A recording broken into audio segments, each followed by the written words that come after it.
Hello, everyone. Hello, and welcome to season 5, episode 2 of The Gamblers, our traveler Pirates of Drinax campaign. It is lovely to have you all with us. Our players were talking right before I was about ready to go live, and so then I was like, "That's it, 3, 2, 1." They're like, "Ah!" And then they had to stop talking about all their plans to destroy the universe with the Infinity Stones because there's some things about them that you don't know. But you know what? Not necessary. Hello, welcome in. Thank you for waiting for us. It's so lovely to be here. I've got things to say and all that goodness, but first I should say the basics, which is hi. Thank you. Um, thank you for being here. We could not do this without you. You being the most, I was actually just bragging about you all as an audience just recently to Greg behind the scenes. So I sometimes actually brag about you to people all the time, audience, because y'all are awesome. And oh yeah, and there was like a maybe during the break, but thank you. And if you would like to support us, the best thing you can do is actually just be here and watch because that's what we're here for, either here live or Memorex on YouTube. And if you're on YouTube, give us a like, subscribe, make a comment if you like. The other thing you can do is let other people know that we're live so they can come and watch us as well, or that our VODs exist so they can come and watch us there. You can also give tips and bits, and if you do and you leave a message, I'll read that out at the end. You can be one of our Patreons. We have a Patreon, and that Patreon goes to pay for the cast for the shows. And also, if there's anything left over for commissions for artwork, we have this amazing artwork done by Void Smoker, who is our brilliant artist, who has given us the art that graces the cover of this great notebook and a poster. There's a t-shirt of it, some great things, and it's in our merch shop, which you can also go to support us if you like. And the thing is, somebody, I'm not going to say who, but it was Ari, commissioned new art of Terrica, and I saw it and I was like, I am so jealous. Now I want new art for everybody. So now I have to go and talk to Void Smoker about that, is really what is going to have to happen soon. But again, so all of your tips and bits, or if you join our Patreon, all that goes to help support, pay for the casts, and for any kind of art commission, that sort of thing. You're muted somehow. Oh, wrong button. Press the wrong button. I pressed the wrong button. And I meant all of that goes to support our cast and any artists we want to commission. And so it is we are grateful if you do so. We also have a very special Patreon tier called our sponsor tier. There are only 4 of them available, and that is $200, and that will pay for a cast of 4 people for one show for 1 week. And if you are one of our sponsors, you get a special shout out at the end, a special space in our credits. And also you get a radio spot that I make and that it will play once a month or more if I feel like it. And I feel like that is most of that pre-stuff, but I do have a few other things that I want to share before I toss it over to my lovely players. One of those things is I have I broke down. It's not everything we want it just yet, but it's on its way. I've created a slideshow, so if you would like to see all of the major NPCs in our campaign, at the moment, what you have are the major NPCs on Drinax. You can go to that slideshow and you can see them. You've got all the big movers or shakers, and I will tell you, these people are all going to be important later as well. This is a very epic campaign, and seeds grow into trees. Also, there's some dead people there. We can talk about that later, I guess. I will continue to add folks. I also have some pages that are not live yet for all of our PCs and major, like the gamblers, so just with them so you can see them and say hey. But that's a great spot for you to look at who's who and what's what. That's the new thing, one of the new things I've added. I added some stuff for the players that's for later, but also I just wanted to get this because we had a comment. Because we have lovely comments from YouTube, and I do want to honor the comments from YouTube. So, we had a comment. This comment says, I don't know if I should read it because it seems like it might bias people. I'll read it anyway. Okay. This is This is from Malamber 9823, who says, Trooper, quote, so this is, they're quoting me. Looks real bad for Val, who seems to be evil, end quote. And then Malamber responds, seeming to be evil, and even being evil, does not mean he's guilty. I don't know what that's about. I mean, how am I supposed to stir the pot if you're like, psh? Anyhow, thank you, audience. I appreciate you very much. Very, very much. And I'm just going to hold that comment as a disco ball on the ceiling for us to ponder again later. Let's see. We also have I'll tell you about that at a different moment. So I think that's all of the big pre-stuff that I've got to share with you all. And I think so. Before we get into it, I would like to introduce our players. We do have Laugh Love Lindy is currently in San Diego in a hotel that has very spotty Wi-Fi and so cannot join us. So we'll just have to note that her character Quint is dead. And then we will Wait, what? No. Terrica can't take more lost right now. No, we go back, can't no do backs. that. Nope, that's it. Too Oh. bad.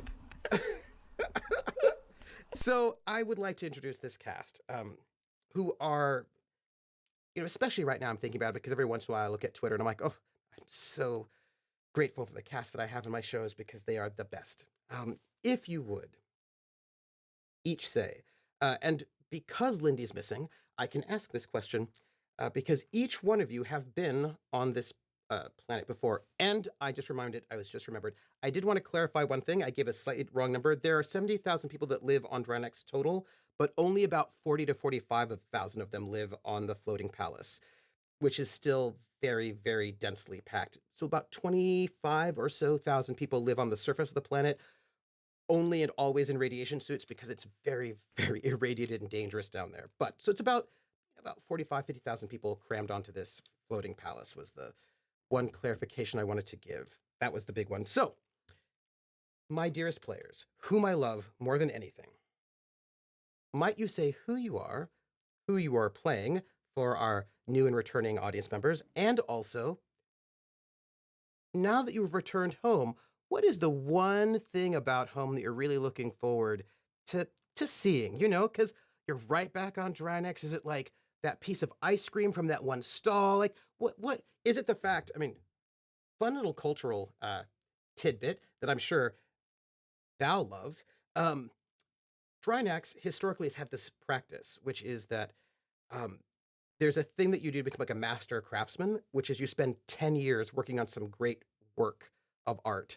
And that thing then is registered at the university on Drinax. And so they would have people from all of the planets that were part of the kingdom who would spend 10 years to get their master craftsmanship and then submit this thing to Drinax. So Drinax has got like 2,000 years worth of the equivalent of the Sistine Chapel hanging out, right? Because the people would like make their master craftsman piece of carpentry or painting or whatever. So this is an insane museum is what I want to tell you of all of these things that have been brought here. And all those things are still here in a very, very crowded, very cramped palace that in a society that has 70,000 people max. So it's a very impressive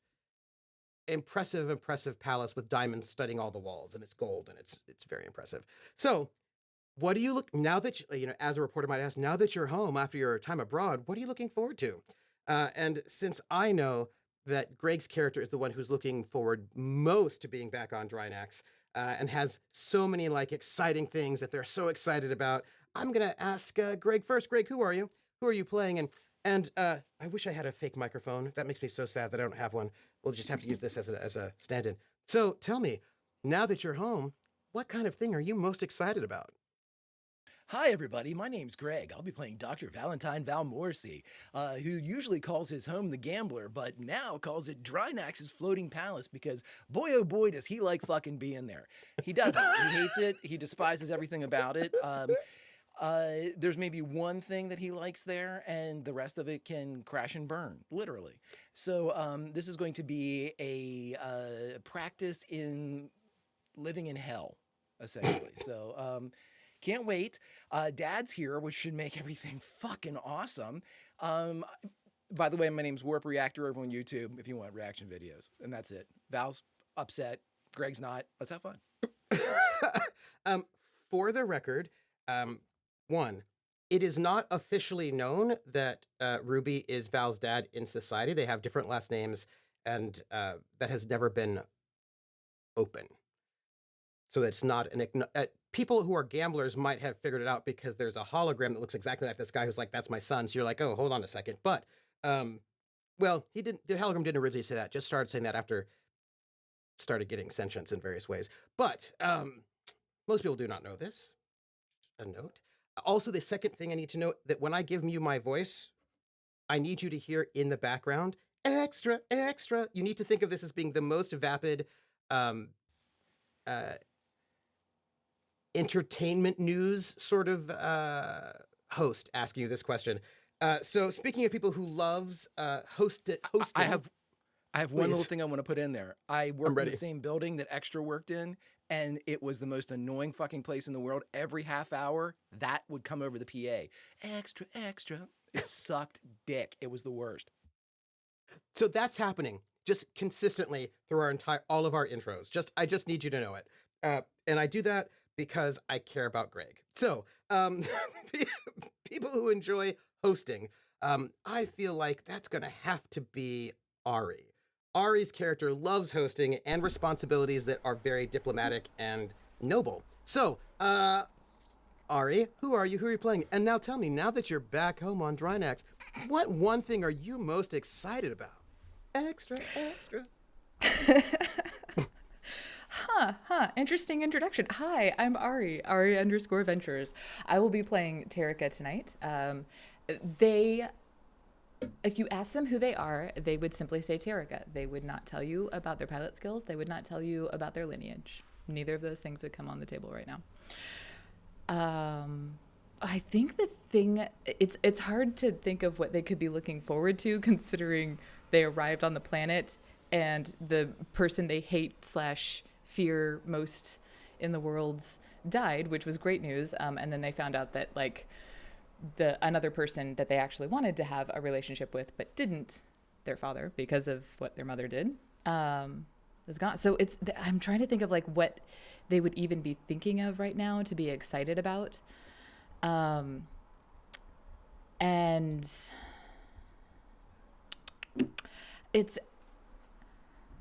I think the place that they would feel nostalgic about, if they stop to think long enough, which I don't know that they have the time right now in their grief space, but they're way back in one of the early episodes, we talked about how Val and Terrica would run and they would mess around with things, and then if they were going to get caught, they would just literally run. And they had this one time where they were up on this rooftop area in the floating palace. So that's the place. That's the place that Terrica wants to go revisit, is that rooftop. For the record, being on the rooftop of any kind of building in the floating palace is quite a thing, because there is a force field to protect the floating palace from atmosphere, obviously. And the planet's atmosphere is quite bad. Random sudden storms, this place has been terribly, terribly bombed by the Aslan in terrible, terrible ways. It's no good, but that makes it very volatile, which means that you could be sitting on the roof of something and see storms and meteors and aurora just converging as these things help the force field dome that keeps the atmosphere in and keeps the palace safe.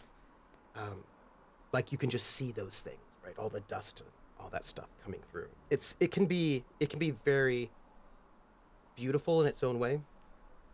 I mean, not if you're on the planet's surface. I think to Terrica it is, for a lot of reasons. Speaking of people who appreciate beauty, and maybe also who lived on the surface of the planet, Cord, tell me, who are you? Who are you playing? And And now that you're back on Drinax, tell me, what is the one thing that you're most excited about? Extra, extra. Extra. I don't know what that is. But hi, everybody. I'm Cord. I am playing Admiral, Captain, Baron. I guess you could just call me Admiral Severence. Because, or Admiral, Baron, Severance. I'm not seeing now. This is something I've been thinking about this whole week. Is Baron? I think Baron is his name. And it was a title. We talked about it way back. That you I rolled. I think I rolled Duke. No, that's way too high on the social standing number. Okay. You're at 12, which is a Baron. Is your social? Cool. I asked for a reason. Yeah. All right, great. I was like, wait, didn't I roll the Duke? Anyway, it doesn't matter. So hi everybody. I'm Cord. I'm playing Admiral, Captain, Corsair, Baron, Severance. Am I quiet? How am I doing? You are. I'm fixing it. Okay. Yeah, I could. You're giving me the quiet finger. Let me see if I can. No, I got you. Okay, all right. I want to help. Okay, so yeah. You're a little overblown, so I turned down your game. Now I'm overblown. Okay, let me turn that down. I'm gonna just boost you from here. Okay, boost me from here because I thought I was blown as well. This good? Okay, great. I will just hi, everybody. boost you. All right, perfect. Anyway, and now that we've done our audio test, hi everybody. I'm Cord. I'm playing Baron Severance. He is sort of a sleazeball who's sort of a fake it till you make it type character. He also is a clone, but he's like a renegade, runaway clone of an Imperial officer, and he's just sort of like I think he's known that he's a clone, but since like college. Drugs don't really. Yeah, since college when drugs weren't working well for him, and then he got into drug dealing, and then like I said, it was sort of a little like fake it till you make it, sort of up the totem pole, until he was handpicked by the king of Drinax for some odd reason to go on this mission where he self-proclaimed himself as the captain. And yeah, he doesn't like fighting. He'll try to talk his way out of everything. He's more of like the purser of the gambler. He doesn't. He cares about the gambler in the fact that like it's a piece of Drinaxian history, but he doesn't really care about it like I think as much as Terrica does, where Terrica's like, this baby is a beautiful little living creature, and I think Baron sees it more of like a status symbol. But now that he's back here on Drinax, like what's he excited for now that we're here back on Drinax? Actually, we're not really on Drinax, we're on the floating palace. But, so I think what he's more excited about is just to be like wrapped up in like being immersed in the culture that he hasn't been around. I think we described the interior of the Gambler as like this Baroque style, like old vintage felted seats of like an old movie theater, but like has like these scrolling wood sconces and things all around the ship, and there is also like all brass fittings and brass fittings and aged gold gilded, and I think that like that's not far off from what's inside, but probably more and well taken care of inside this the floating palace. So I think like him being immersed in that style, I think he enjoys. I have his costume as like this weird like silk. He's got like an old silk red robe, and then like this gold gilded like stuff, because I feel like that is what like the Drinaxian. I mean, like you're also wearing your Drinaxian robe, so it's like that sort of gaudy gold, yellow, and reds, and I feel like he's excited to see that again. Yeah, and of course the floating palace is just covered in diamonds. Like, of course, there's just diamonds all over the walls everywhere. Yeah, which are completely nothing weird about those diamonds at all. It's not compressed people. It is. It's people. At all. It has never been a cremated remains of the people of Drinax turned artificially into diamonds so they can decorate the floating palace. I think maybe that's what Severance likes the most, is the diamonds. Oh my God. it's like well, I mean, this is a memorial, right? People who are not Right. from Drinax may not realize it's a memorial, but it's memorial Yeah. for for an Maybe the entire glinting planet. diamonds is what he likes, and probably knows like Yeah. the history of it, and maybe that's He also knows. like, it's like that. It's like when you go to a like a rich historical place Yeah. for your country, or Yeah. I mean, I'm American, and I've been to I don't even remember. I don't even The Rock and Roll Hall Philadelphia. of Fame. No, Oh, sorry. Philadelphia, and I went to like I went and saw the Statue of Liberty, the Liberty Bell. And when I was there, I was like, wow, I feel patriotic for some weird reason. I'm not a patriotic person. So it's sort of like that, where he looks Yeah. at the like these diamonds and things, and he feels this sense of patriotism, or this love for Drinax. And it's not necessarily a like, it's not a learned love, but it's definitely like, it feels more like an ancestral one. But that being said, it wouldn't be ancestral. I think it is learned, actually. Sorry, I'm rambling. Long-winded cord. Still doing an intro. As I think he, I think it is a learned behavior, and I think that could be why he likes it so much, because a lot of his ancestral, or a lot of his memories are ancestral. So him having, because he's a clone, so him having his own, where he enjoys the endorphins that he receives from looking at these memorial diamonds of the floating palace, I think really tickles something within him. So I think that's it. Speaking of tickling with something within people, perfect. I would like to go and introduce our Zodani spy, Rocket. Who just are loves you? to tickle. In your mind, who are you? But also, tell me, now that you're back in the floating palace, please, what other thing are you most excited by? Extra.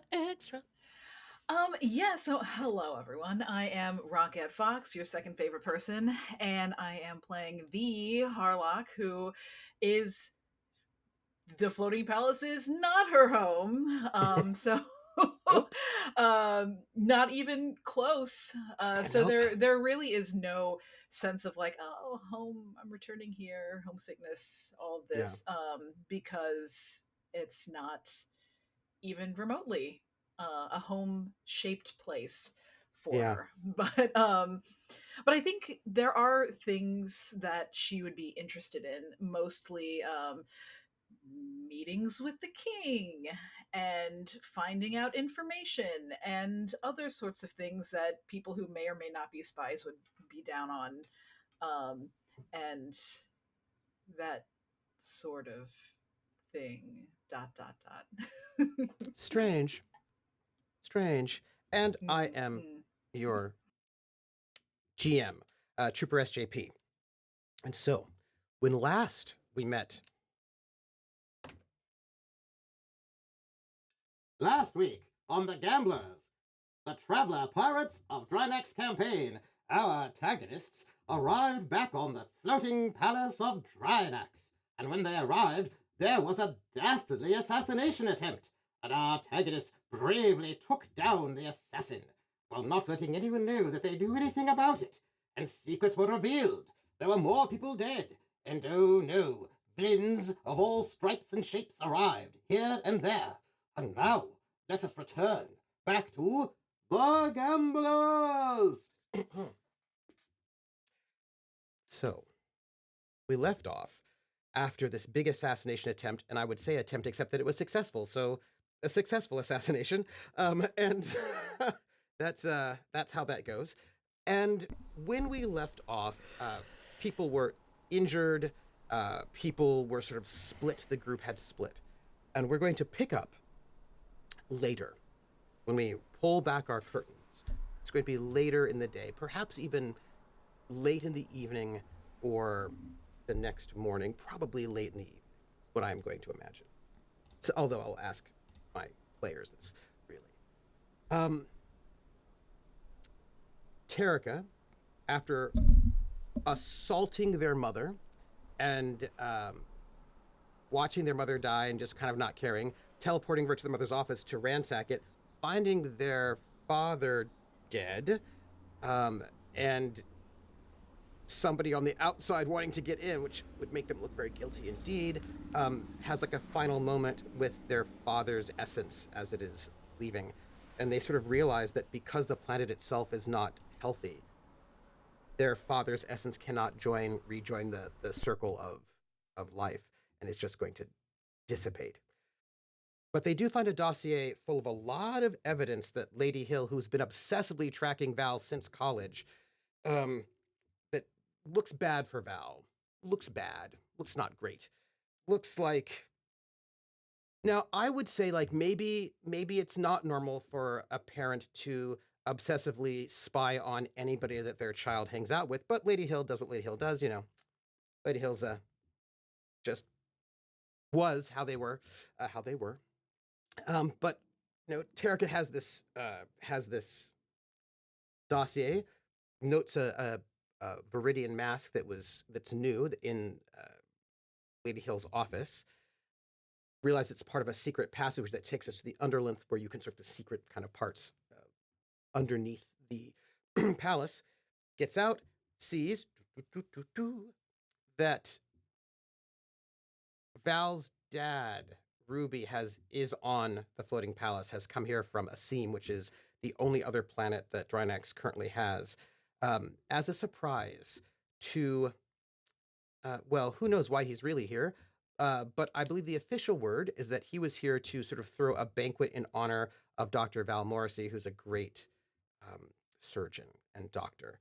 And he rushes up and sort of grabs Val and says, I'm so, like, we've got plans, right? We're going to get you married to Terrica, but we've got a bit of a problem. There's somebody else who is in line. We've got to do something about it, and has taken him away so that he was not able to have any kind of good conversation with anybody. And then, well, the Harlock was injured in a psionic battle, and Quint took Harlock off to the hospital. And you have Severence, who stops the press from getting to the scene of the crime and sort of spends quite some time sort of talking to them and sort of schmoozing with them and spinning the story so that the story is going to be more what they would find more convenient than things they would find less convenient. And that is where we're sort of at when you arrived. But now it is sometime later, and I'm going to ask each of you, where do we find you? Do we find you in the evening? Are we good for the next day? Where do we find you? What are we doing? I suppose let me ask this question. It might be more important. Where does everybody sleep? Because that might make a difference between where we pick back up again. I think the Harlock would sleep on the ship. Mm-hmm. Terrica would sleep on the ship. Mm-hmm. If possible, they would continue to sleep in Val's room. Mm-hmm. I mean, that's perfectly fine with Val. I don't think Val sleeps on the gambler tonight. Then I don't think Terrica sleeps. Oh, I'll just note that too. Great. No sleeping. I'm afraid Val is indisposed. He's got business. He'll have to be sleeping somewhere else. Oh no, that's not great. Sometimes you have business, and you can't just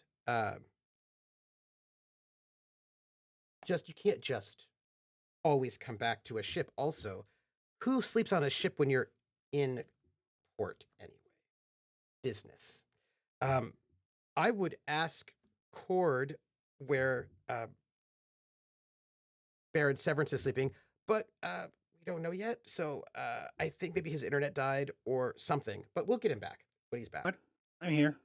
You're here. Oh, good. Oh, Yeah, thank goodness. Yeah, I'm here. Sorry, I had my cam off. Okay, I was nervous there for a second. Yeah, so sorry about that. I was like, what? I'm right here. Sorry.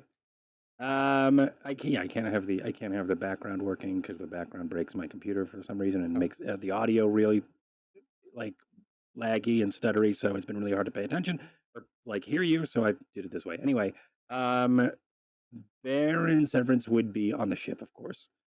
I think, right. Unless they offer like VIP suite, then he totally is in the VIP suite. Then you are 100% in the VIP suite. Yep. Right, now, I will note that VIP suites are tricky because, again, you have 40,000 people crammed into what was a palace for a family and diplomats. So everything's pretty cramped, but you are given a VIP suite. Absolutely. You all are honored folks. So you certainly have places that you could stay in the palatial area. But it looks like only you have taken them up on that. But it would be nice.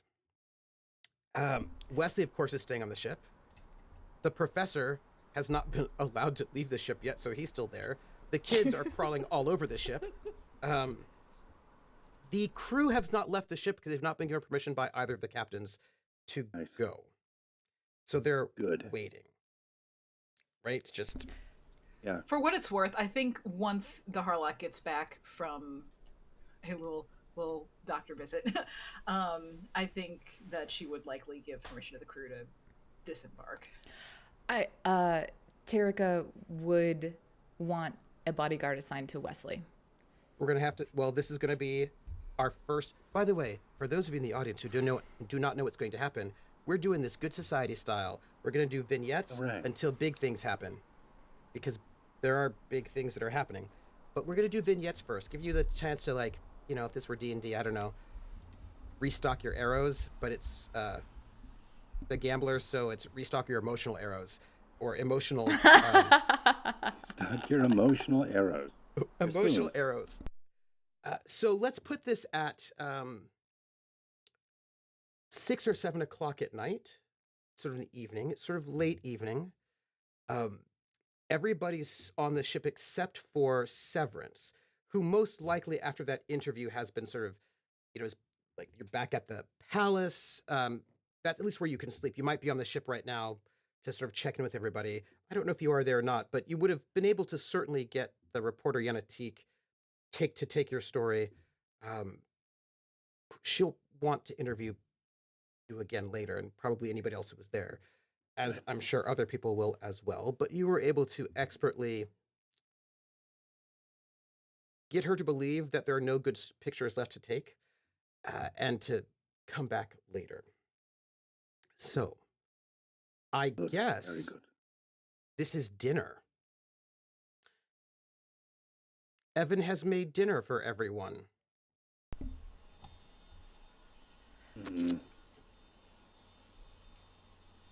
At the ship? I don't think Terrica goes back to the ship until late that night. So when you when you teleported back right in front of the ship, and then you don't go back, where do you go? Yeah, I think, well, okay, let me rephrase. I think they would go in and they would tell Wesley not to leave until they can get him a bodyguard, and then they would go back. I don't need a bodyguard. You do. No. At least for now. I don't need I don't need a bodyguard. Wesley, you're tied to me, and I don't entirely understand all the ramifications of that yet. So until I do, I don't want you to get shot. So I'd like you to have a bodyguard. That's going to look real weird. I'd rather it look weird than you be dead. Nobody's going to shoot me.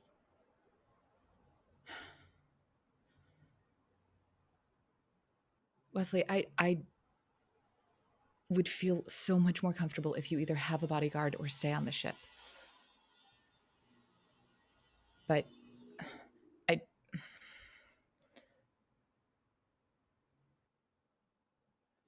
both of my parents were just killed. Oh, sorry, I didn't. Sorry, didn't know. Do you, Listen, no.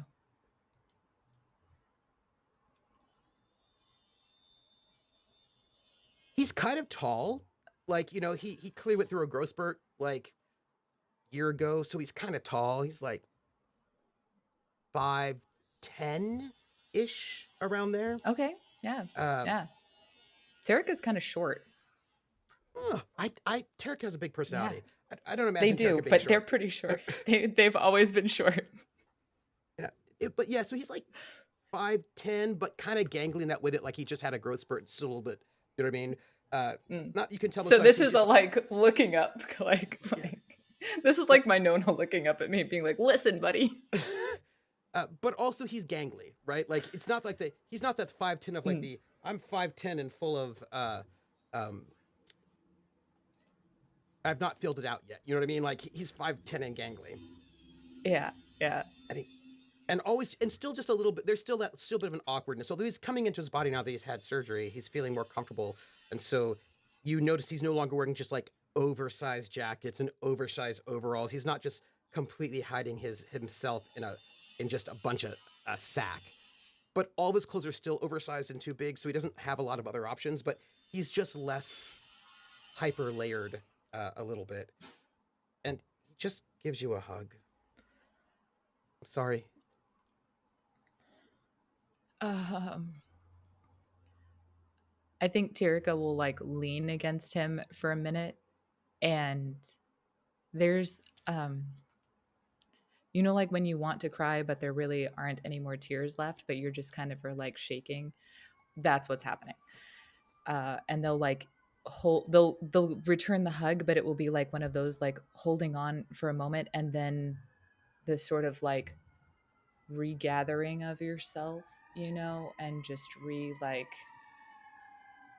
and then they'll step back and they'll say, "Until I know that there is absolutely no threat to you, I want to make sure that there's at least somebody there to protect you."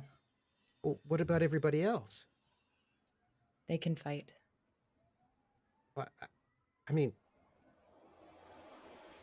what he does not say out loud is, "But I can fight," but that's what he wants to say, right? Like, you know that's what he's about to say. You know it, right? Yeah. And he's about to say it, and he looks, and of course he has no weapons on him. So he doesn't have anything he can show as evidence to make you feel better. So he just, it's like, you know he's about to say it, but then he kind of looks at himself, and he doesn't have anything that would, so he doesn't. But like, it was like that moment where you just knew what it was going to be, but then he realized he... Wesley, well, when you have more training with Quint and a weapon, I'm not going to worry about you having a bodyguard, but until that happens, I would feel a lot better if you were either on the ship or have a bodyguard.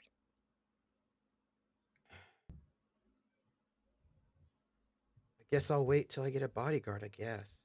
Okay. All right, I'll get one for you.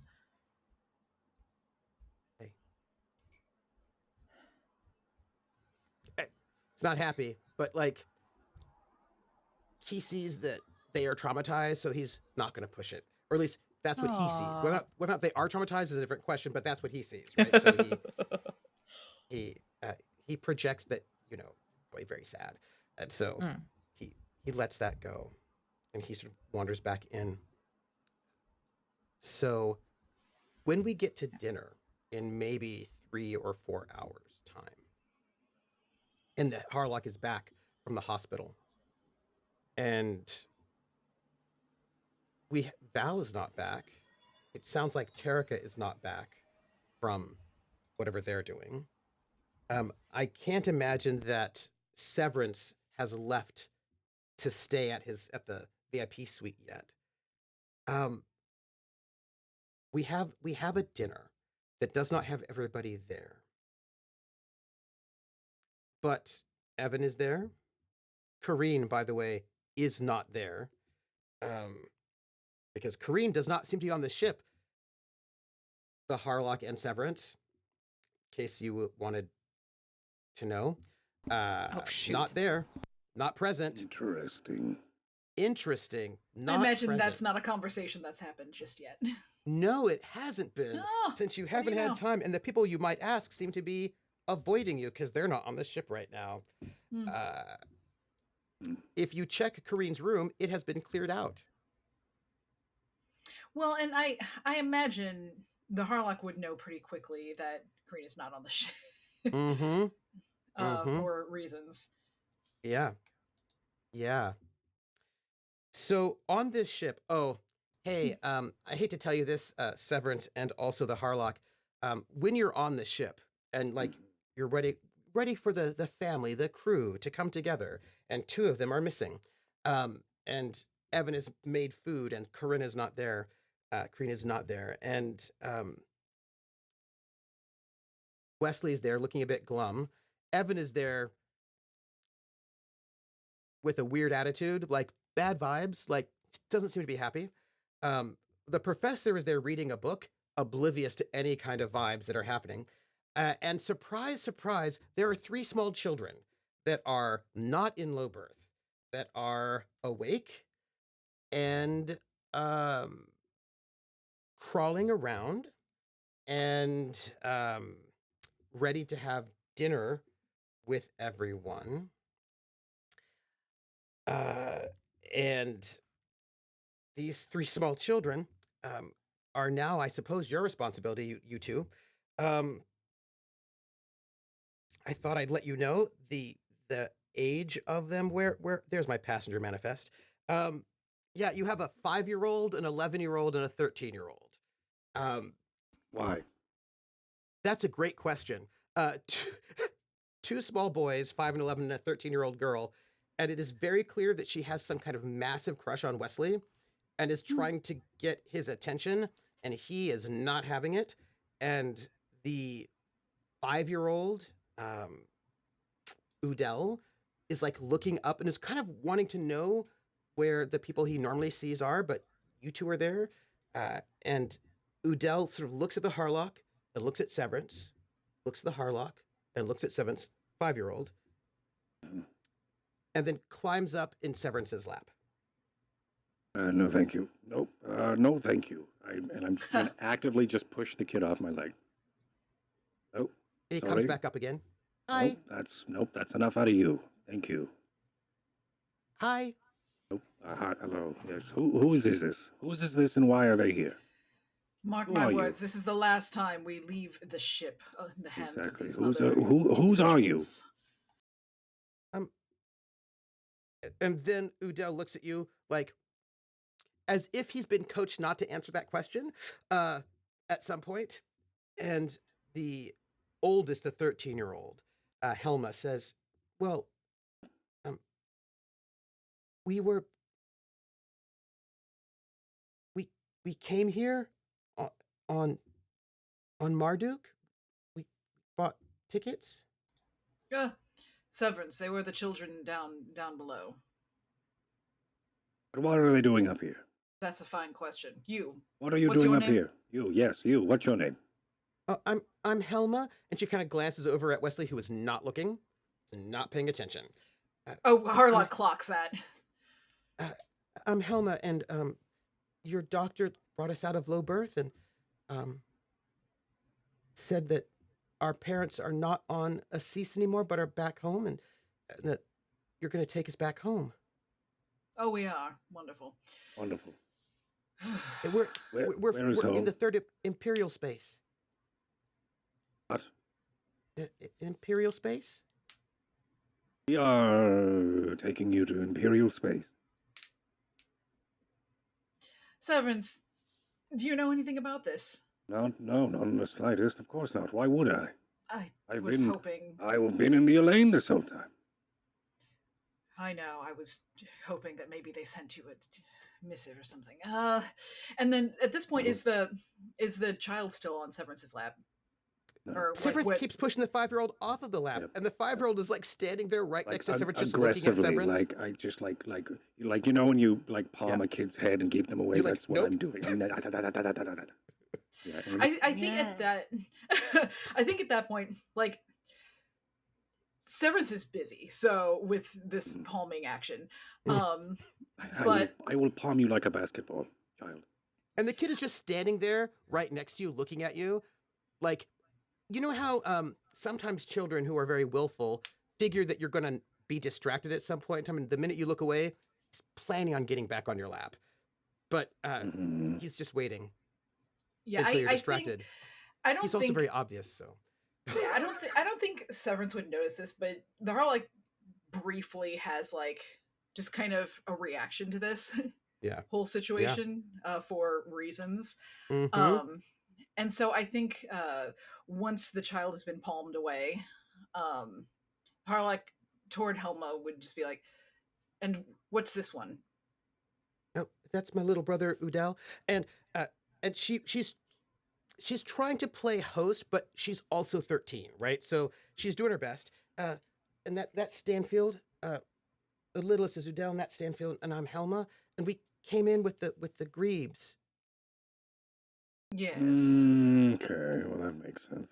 And I at that point, Now you may remember that that their parents, these two women, probably actually just kidnapped them and are dead. Yeah, and they're not around anymore. I think Harlock would go over and kind of kneel down next to, what was the youngest kid's name again? Udell. Udell would kind of kneel down. You there? What's your name? Udell.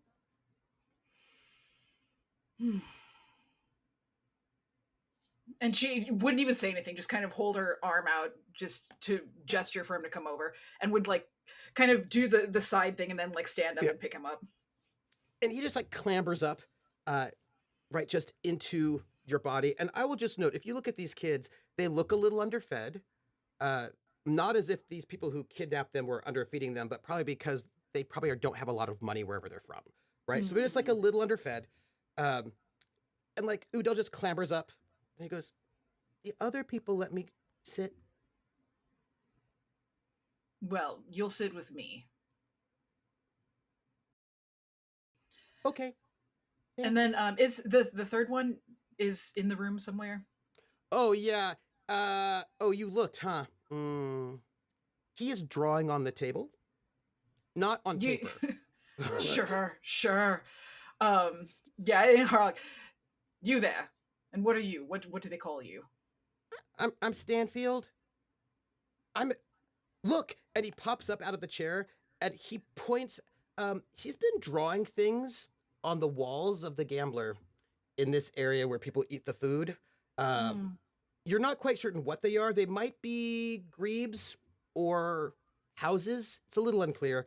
But there is he's been drawing all over the walls of the Gambler. Would the Harlock would turn to Helma. You know which one Terrica is, yes? Mm-hmm.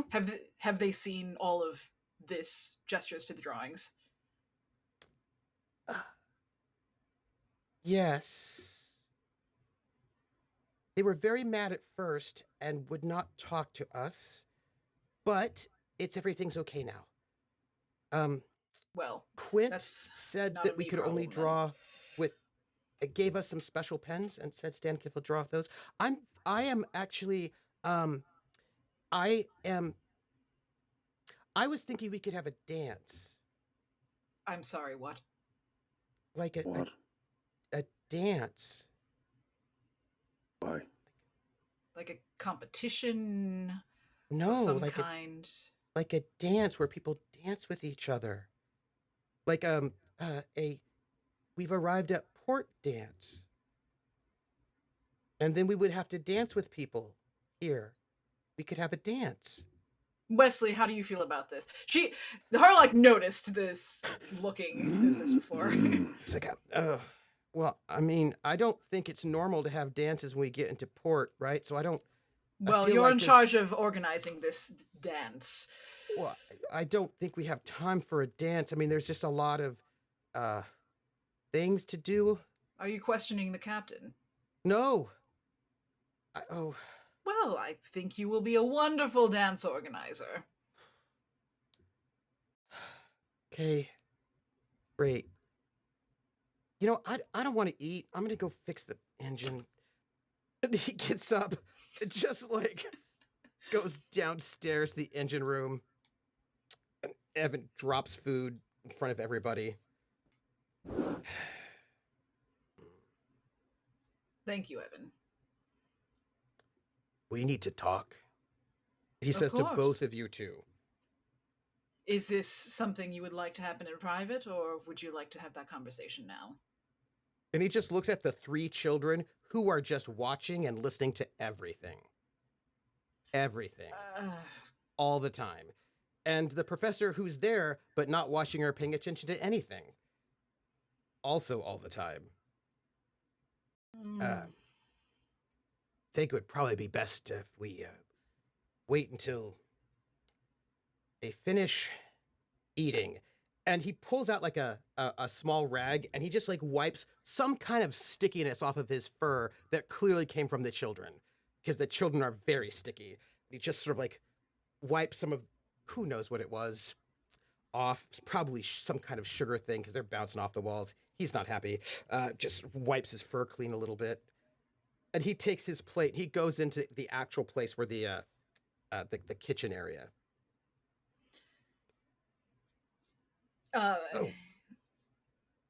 Professors. So, yes, Captain, Admiral. So when are we going to go and have an audience with the King of Drinax so that we can get his ducal code? When do you think we'll have that audience? Do we have to wait? Well, we will likely have to put in a request. Severance. Yes.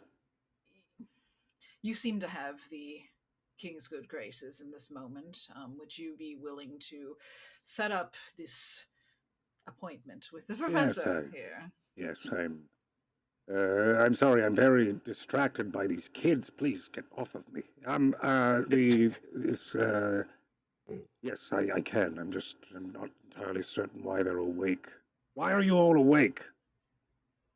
That's a fine question. Udell, the 5-year-old, goes, "'Cause it's not bedtime. I'm 5. Not... Which Harlock is actively holding Udell right now, so.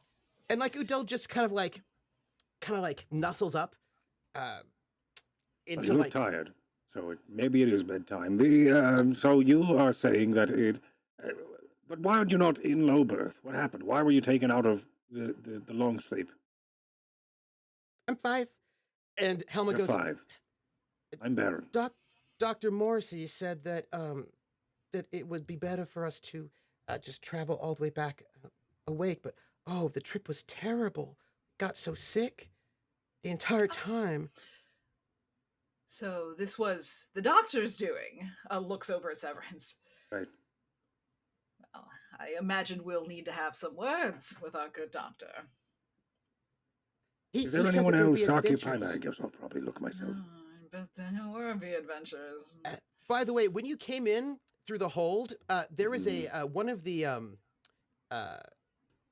your you have some empty cargo containers. Yes. One of them has been turned into a swimming pool. Okay. Just so you know, one of them has been turned into a swimming pool. All right. Wonderful. I feel like I may just ride in the Elaine if this is what's gonna keep happening. We should have our meetings on the Elaine for a bit. I think that's when Terrica walks in. They've got, and I haven't talked to you about this, so let me know if we need to do this at some other point, but I would love for them to have purchased 3 Diplo vests, one for Wesley, one for Severance, one for themselves. If you have the money, yeah. I do. I'm not tracking money. Well, I am, because it's important. Yeah, it is. And we're getting paid now. Anyway, We were before, weren't we? But we should talk about that. Okay. Go ahead. Yeah, and so the 5-year-old is just wrapped up in the Harlock right now, and just wrapped up in the Harlock, and Stanfield is just drawing on the table, and Wesley's not there for dinner. Wesley is not present. Stop drawing on that. Stop. And Terrica has two of the bodyguards with them. When they see that Wesley isn't there, they will direct that bodyguard to go down to engineering and find Wesley. Yes, Billy. And then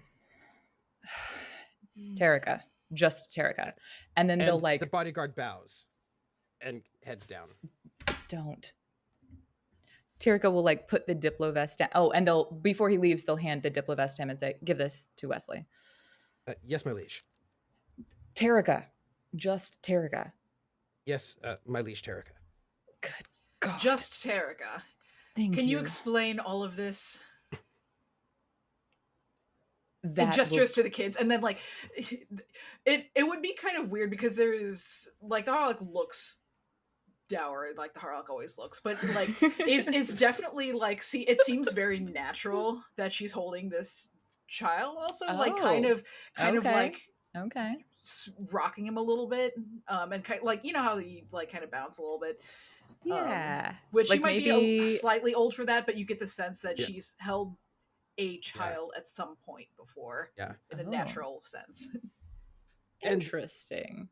Udell is 5, but Udell's a young 5. Do you know what I mean? Like Udell is a bit of a young 5. Weaned from was kidnapped recently, but don't worry about it. And weaned and kidnapped. Yeah. Just a little like.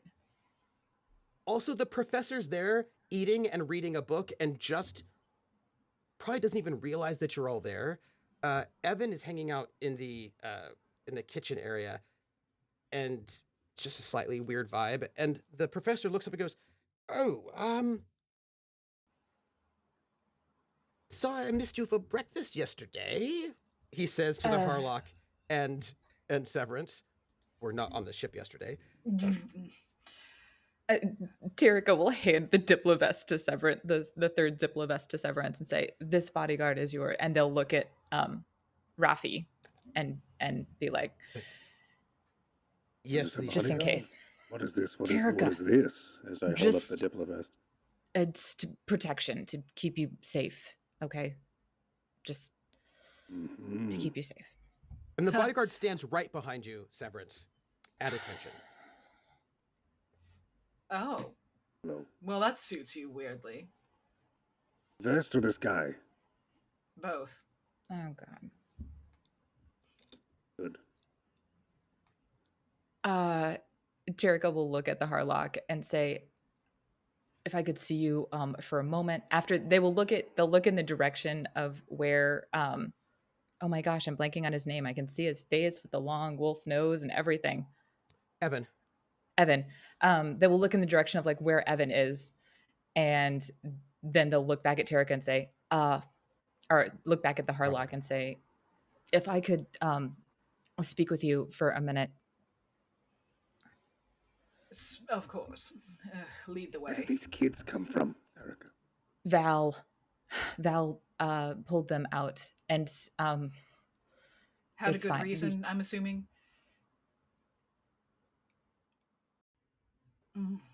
Mm-hmm. What did you want to speak about, Terrica? Over here. And they'll like leave the room. And do you at drop this point, Udell? The Harlock still has like, is Udell up or like awake or like seeming a little? I don't. Is it Udell's kind of like late, a little Udell's not asleep.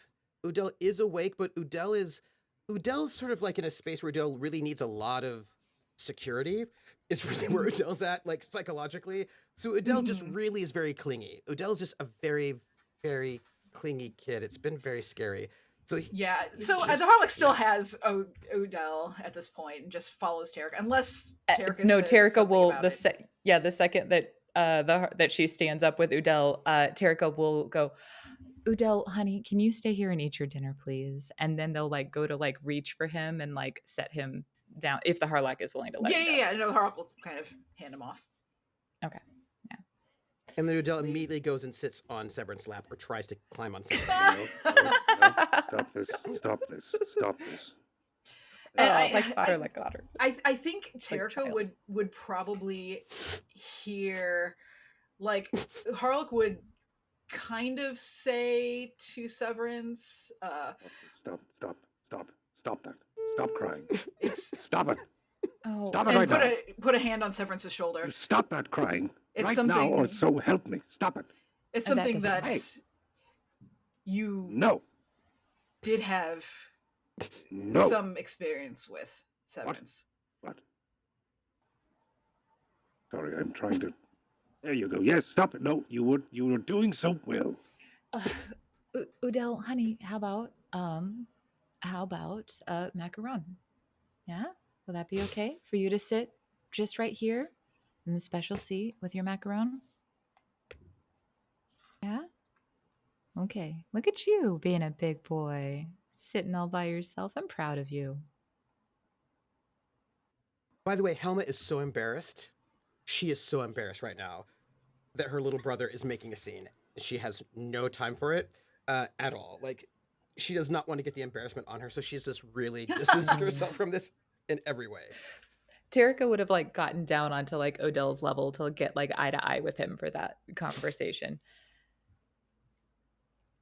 And then they would have like, ruffled his hair and been like, okay, all right, she'll be right back. Look at you being a big boy. You got this. 5. Lead the way, Terrica. They'll step out into the hallway and then like close the door so that, nobody else can hear. Actually, no, they'll go all the way up to the bridge. And then are you leaving me close with and these lock kids? Are you leaving me with these Yes. kids? Bye. As soon as they get to the bridge, they'll turn around and say, I told Evan and Wesley, the crew, Karine is gone. There was some really bad space sickness. Really bad. And she didn't want to die, understandably. So she is on a paid shore leave at the last planet. If we go back, we could potentially pick her up. I think if somebody else is in charge, that would be good. I think she would be fine with that. What's this conversation you had? Evan. With all of them? What have you told them? Wesley and Evan only. Karine was already gone. We needed to tell them about the piracy. You know the king is going to ask to see everybody. Better for us to have that conversation than for them to get ambushed in the room. So you took it upon yourself instead of having the captain have that conversation with them. I was the captain. And it seemed appropriate to have the conversation without the full crew. I would have rathered wait, but I wasn't sure what we were going to run into when we got here. If the king would meet us on the docks. Well, as acting captain that I left in charge, certainly cannot question your decision-making on the matter. How did it go? Not great. Wesley, I think, will stay. Evan needs to have a conversation with you. It turns out he is very anti-pirating. I tried to frame it up from he didn't have to do any and et cetera, but the reality remains that if he's on the Gambler... He is a pirate. Then, precisely. It doesn't matter if he actively takes part. You see. So Yes, their people are very... have a hard time of it when it comes to that sort of thing. Yes. I thought perhaps, and I didn't raise this, I'm hopeful your conversation with him can go better, but maybe we offer him birth here at Drinax. That's a whole other thing I have to figure out. But maybe we find a way to offer him birth here at Drinax. And we handle the pirating part of this, and then we return. When we get to the place where we're fighting pirates, we bring him back on board.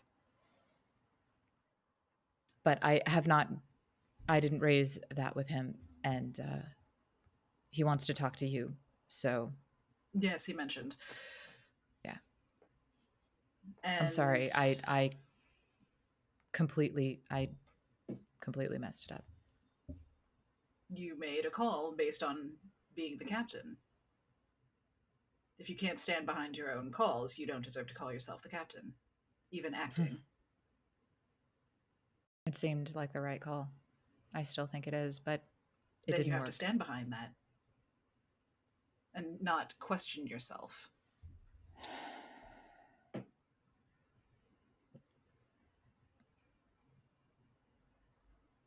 Okay, all right. One sneezed on me, and I'm not entirely sure what is the space sickness that has been going on, because it is like right in my face. They grabbed the tablet and they sneezed and coughed all over it, and they wanted to keep looking at the other tablets I had. They do that. I'm Yes, hoping of course, maybe of we can course. get. I have no games, and they all wanted the game. Severance, you have a little, Yeah. right. Thank you. I have it. Thank you. Unfortunately, is at this moment, happening? because Severance has left the galley to join these two, Oh no. that means the small children are climbing all over Evan at this moment. Oh Continue on. no. We see that in a small camera behind us. Yeah, Yep. a small monitor on the desk. Oh, well, this is certainly not The going to bode children well. are Terrica, did you need anything else? I need to run some errands. Where is Val? Where is Val? Why isn't Val here dealing with these kids? What is going on? I don't know. Speak with Val about He the left sneeze with that is on me and the someone. space sickness. That is a is that a thing? I don't even know entirely sure. I just realized that Terrica. I am probably contaminated now. Because I have no idea what these kids have on them, and I am disgusted. I am utterly disgusted and annoyed, and I am. Where is everyone? Well, Val walked off with someone Is it one of the kids? that looks a lot like Sue. Oh. Okay. Yeah. Val will likely be out of contact for a moment. Terrica, Yes. how are you I'm fine. otherwise? Because there was just an assassination that happened. Yeah, I feel like the whole of us saw that. So Yeah, it was right. It was like super bloody. It was built to be very, very visible. Very visible. Yeah, Terrica. Terrica just says, I'm fine. Of course. Would you be so kind as to give Evan a break and send him here? Yes, but then I need to run some errands. Of course. Mm-hmm. And Terrica will they'll look at the Harlock, right? They'll like go to leave and then they'll look back at the Harlock and say, thank you. Good luck.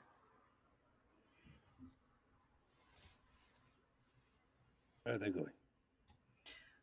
We're going to have, and so at this point, once Terrica is gone, the Harlock turns Severance.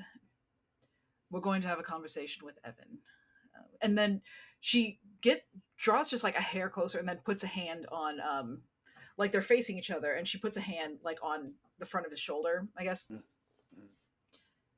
Mm-hmm. There was a moment when you seemed to have some recollection of events past. What do you mean? Well, There are a lot of events that have passed. Did you remember anything when that small child was climbing on you?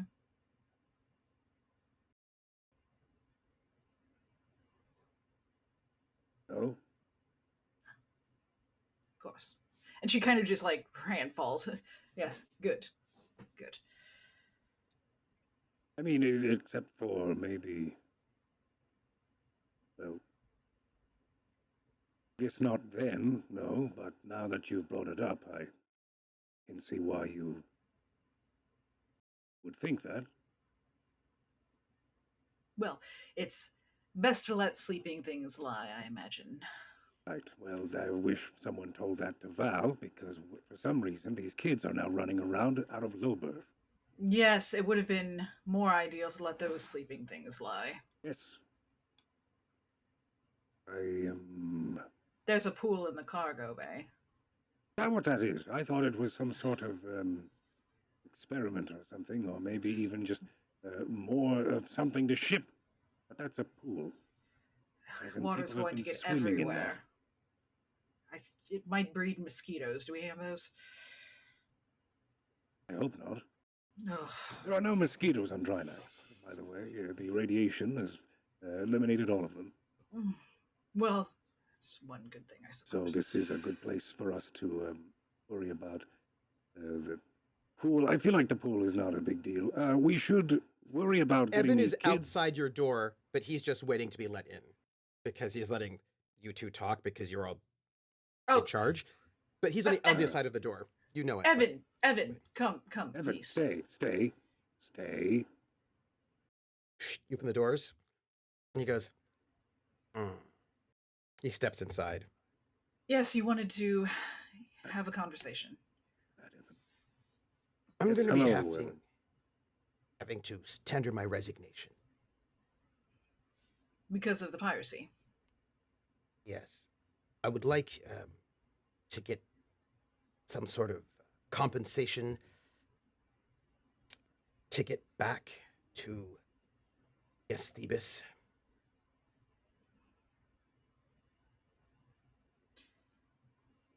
Come in. Steps in, his ears a little flat top. So, I understand you had a conversation with Terrica. Would you... Oh, conversation. As you say, I thought you said compensation. All right. Well, yes, let's have a conversation. I would like Would you be so kind, Evan, as to recount what you spoke of? Well, there's a long and there's a short of it. Short of it is that you all have been lying to me and putting my life at risk the entire time that I've been flying with you, because you have been pirates. And you are pirates. Well, as it stands, I don't believe... Side note, I'm drawing from my very precarious memory for this. I don't believe we've done any piracy since you've been with us. Not true. Depends on how you want to frame it, but you have attacked that pirate ship up in number 1. That was attacking a pirate ship, though. Right. You also stripped it of all of its stuff. We did do that. But it was a pirate ship. Stripping a ship of all of its stuff is not what legal people who are just traders do. You know what I mean? Some of that is kind of problematic to take people's all their life support except for like 2 days. Like, I'm just saying that's not really... I'm just saying, and large chunks of their ship's engine, like that's not... that's some piracy. Or privateering. So... That was the one thing. You were selling illegal goods also multiple times in the time that he was there. Yeah. Val did set someone on fire as well. Yeah. How that did happen?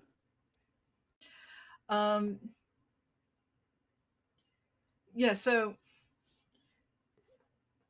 long and short of it, that was the short of it. What's the long of it? Well, besides you lying to me about what we were doing here, right after I got on this ship, we went to Thebes, and there was a imperial naval blockade looking for pirates, or whatever they were looking for. And if they'd found whatever it was that you were smuggling, we all would have gone to jail. Maybe even been executed. I didn't sign up for that, and I thought we had trust with each other.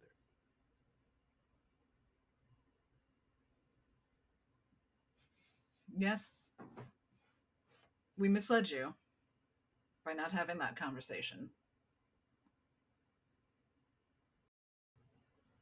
Come, let me show you something. And would kind of walk over to the front, like where the windows are. Yeah. Would it be possible to see the planet's surface from... Absolutely. Okay. Would come over and like and gesture he looks for him at to... Severance as he walks over, like, because he's not quite certain, because we have 2 leaders here and he's not quite certain what's happening, but like he gives that sort of glance to Severance and follows the Harlock to see what the Harlock wants to show him. Look, down there. Do you see it? Yes. I've never been to Drinax before. Yes, it's pretty unforgiving. There are those on the crew who have, and kind of glances over at Severance, grown up on its surface or near its borders.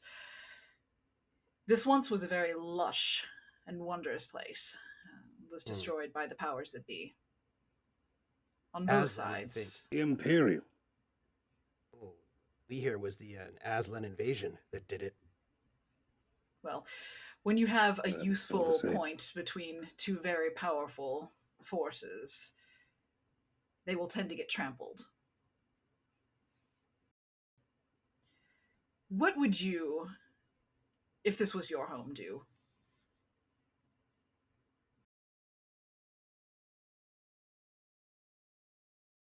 That's interesting, all of this question, but this has nothing to do with piracy. Oh, certainly it does. If Terrica spoke with you, I'm assuming that Terrica also spoke of our letter of marque to the king. No. Well, as it happens, we do have a letter of marque.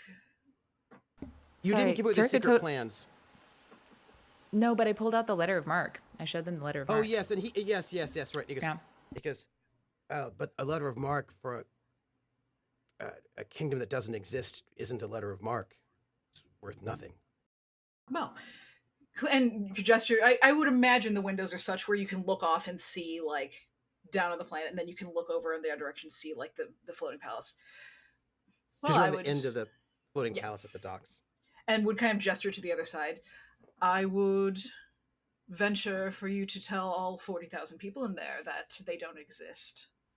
Well, the problem is that they don't exist to the Imperium or the Aslan or whatever sort of naval vessel that would be capturing us and trying us. That by pirating, then that means we will exist. It's a crime. It's a crime. Yes, and well, it's punishable by death. Spacing. One death. Yours. That's what you care about. You just care about your life and not the 45,000 people behind me inside this floating palace. Piracy is not going to help them.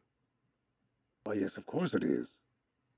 We have a letter of marque from King Olib himself. We were handpicked to do this mission and this mission alone. And that is to make sure that both sides, Aslan and the Imperium, know that we do exist and that they will recognize our letter of marque. Why would the only way to do that is to be a thorn in their side.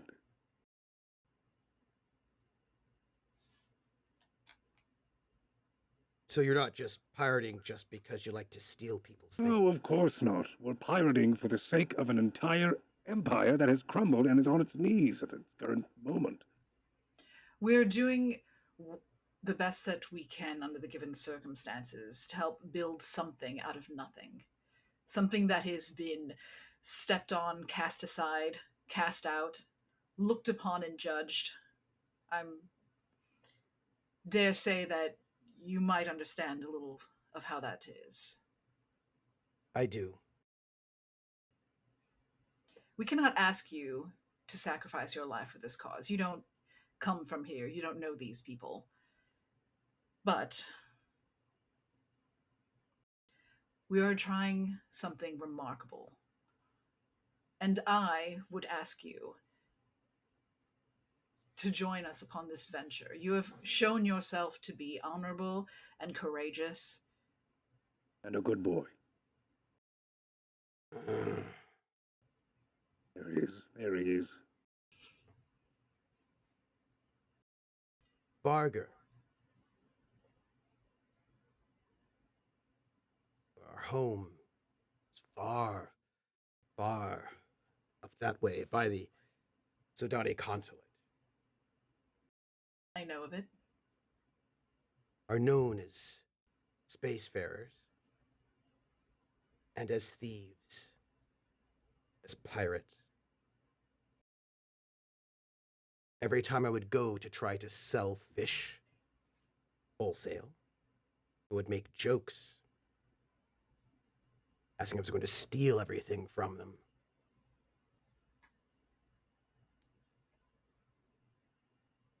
Treat me like a dog. No.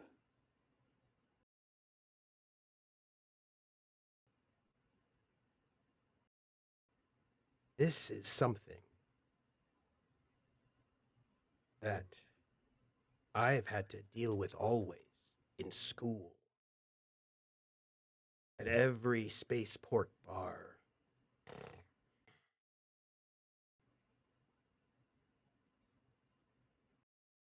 It is a stone around my neck.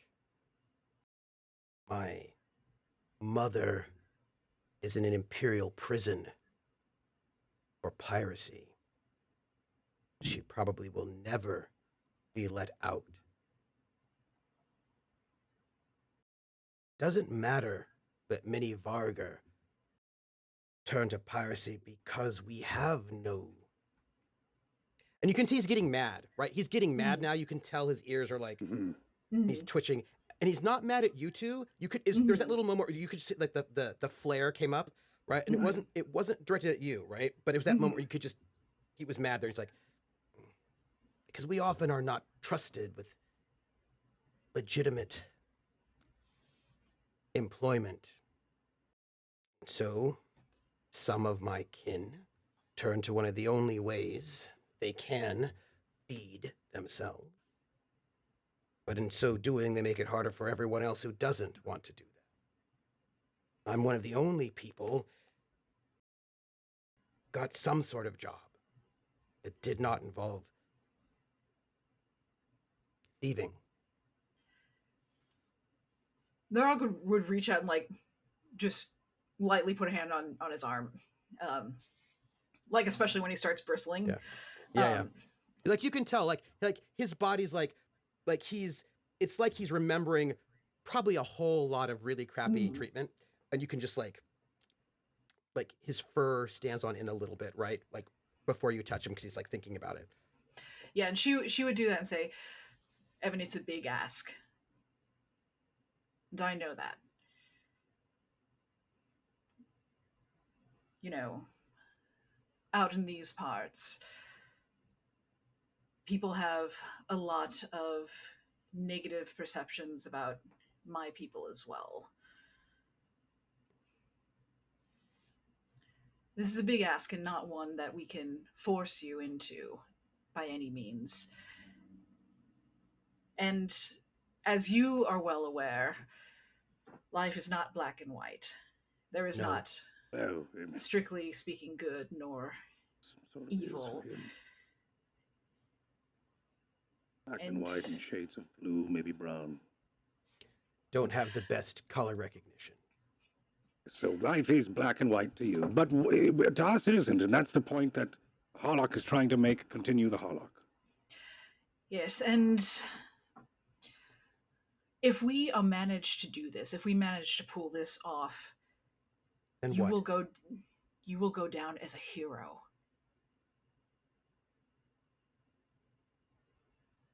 You will have helped save these people. How long do you think they can last up here on this floating palace with no resources, nothing incoming? This is one of the most technologically spectacular places, and it's been left to rot.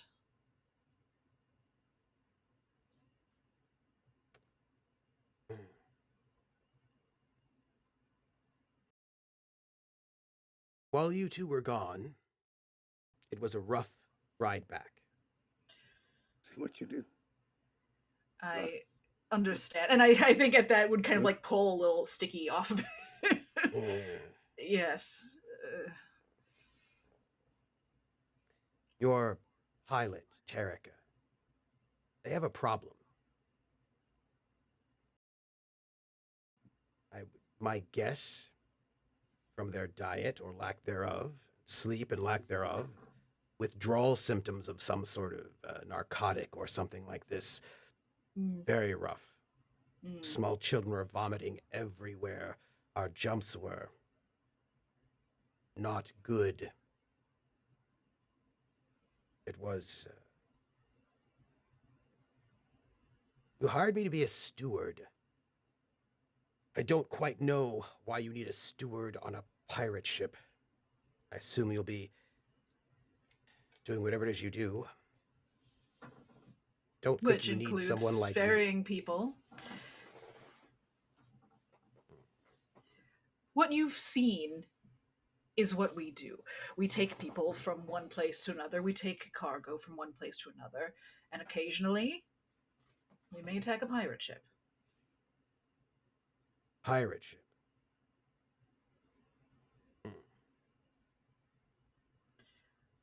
Well, you don't need a letter of marque to attack pirate ships.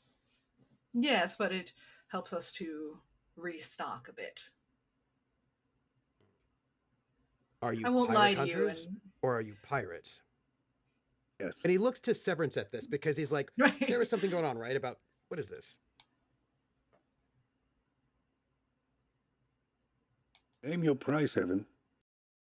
It's not about prices. Are you pirate hunters or are you pirates?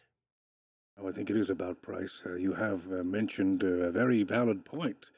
We are what would we need a steward for if we are to be pirates? We were traveling between the stars and using, well, I guess our fuel to try to make a credit or two by currying people and, of course, data, and that is where you would be involved. But I guess if we are changing our operation to be completely strictly pirating, then you're right, we don't need you. So what's your price? To do what? Stay silent? I'm not going Yes. to tell anyone on what you did. It wouldn't be You're a right. Not part what of we this did. crew, Evan. Well, that's not necessarily true. If Evan doesn't wish to be a part of it, Evan doesn't have to be a part of it. Certainly. But regardless, you have spent time with us, you have broken bread. You've treated You me with are- respect. I thought. You two, I did not expect to lie to me. Because you two were always...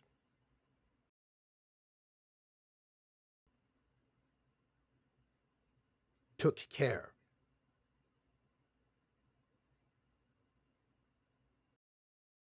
That is a grievous oversight on both of our parts. Looks over at Severance. I don't think I've respected you at all. I think the most respect I've given you is offering you what price and asking you what price for you to walk away. I'm literally responding to your request. And Ah, I misunderstood you. I thought you asked, what is my price to become a pirate? You're asking, what is my price to walk away? yes. Well, middle passage back to a larger planet with on the trade route would be fine. Is that all? That's all. And what would your price be to stay?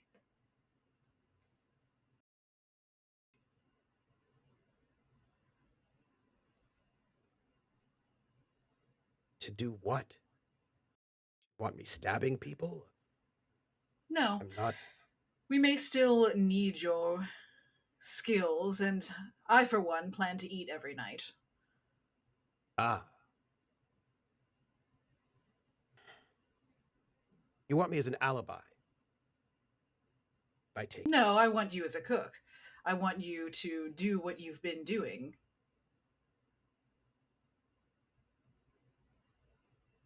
I want you to be happy. Really? Yes. If that means we take you middle passage to wherever the hell you want to go, then we'll take you to middle passage to wherever the hell you want to go. And whilst we're at it, we will clear the deck of all living children and also dead children, whichever happens first. And then we will make our way to start our letter of marque for the Highness of Drinax. But I'm not going to hold you captive here and try to twist your arm to do something you don't wish to do. There are protein packs and tins of nutrition we can use and eat while You shouldn't we be are in the eating stars. protein packs. This is terrible business. It's not healthy It's your at all. call. It's your Of call, course it Evan. isn't. Why don't you take, we're going to be here for a moment. Why don't you take a couple days and think on it? And then you have the entire time of us flying you somewhere else to think about it too. This is true. Well, I suppose you're not going to give me middle pass, which will fly me somewhere. I suppose I could stick around until you fly me to a place where I could get off there. What do you mean by middle passage? What does he mean by that? He means like to give him money for a ticket, but like not low berth. He doesn't want to be in low berth because that's like a crappy passage. He wants us to give him money so he can then, but we can fly him somewhere. He wants to go somewhere. He wants someone else to take him. Well, but then you just offered to fly him yourself, and he was like, because he was thinking that you're just gonna like cut him loose, and he would be like, well, just at least give me like give me a ticket. Oh yeah. Right. Yeah. That's So, like, way a planet easier that's not and way in the middle of cheaper for us to actually. It's not that cheap. But. And he's like, but then you offered to like actually fly him, and he's like, well, I guess if you would fly me back to the Dust Belt, Maine, I could stay on until we get somewhere where some kind of trade is happening. Guess. Would you be our steward until then? Because we have a shit ton of children we have to take care of. We may have other guests as well, aside from the children. I'm going to make a request. Do we have to keep these children? No. I am hoping, well, for as long as you're here, yes. But then we will, well, actually, I'm not entirely sure. If that's the deal breaker, I'm not sure. But we can cut them loose sooner, certainly. We could cut them. We should give them middle passage. We should actually look into that. And then, I'm not against it. Yes, we'll just have someone else fly them. And then we like can... a nursery ship or something. Yes, then they must have like some sort of nursery ship would be. They have generation ships. They should have generation... if you can get them those 3 children some kind of passage, not on this ship back to the Imperium, because I have no particular desire to just hang about in Imperial space. They're even worse. One of the whole reasons why I'm in the Reaches, because the Imperium is full of a bunch of people who just... And you can see he's getting mad again. Again, not about you two, but clearly he's not been treated well by Imperials, right? Like, that's clearly part of his thing.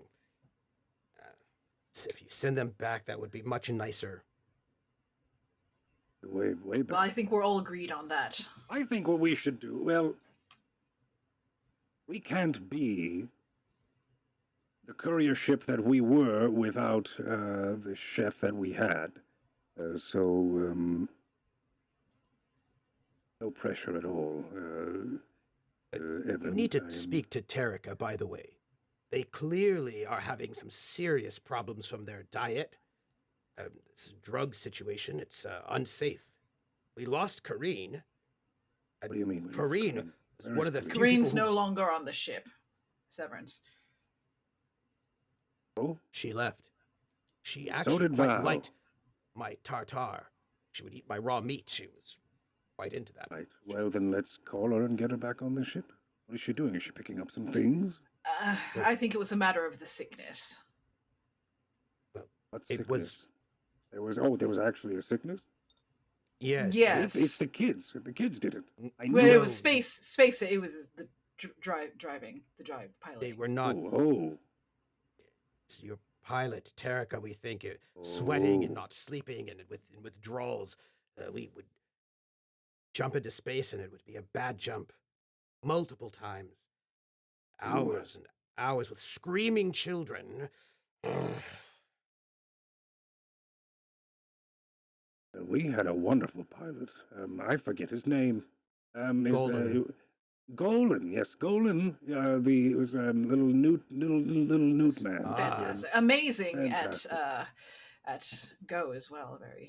Yeah, well, we could get Golan to maybe take a look at, give some pointers to Terrica. No, my point is that Terrica needs some sort of actual intervention.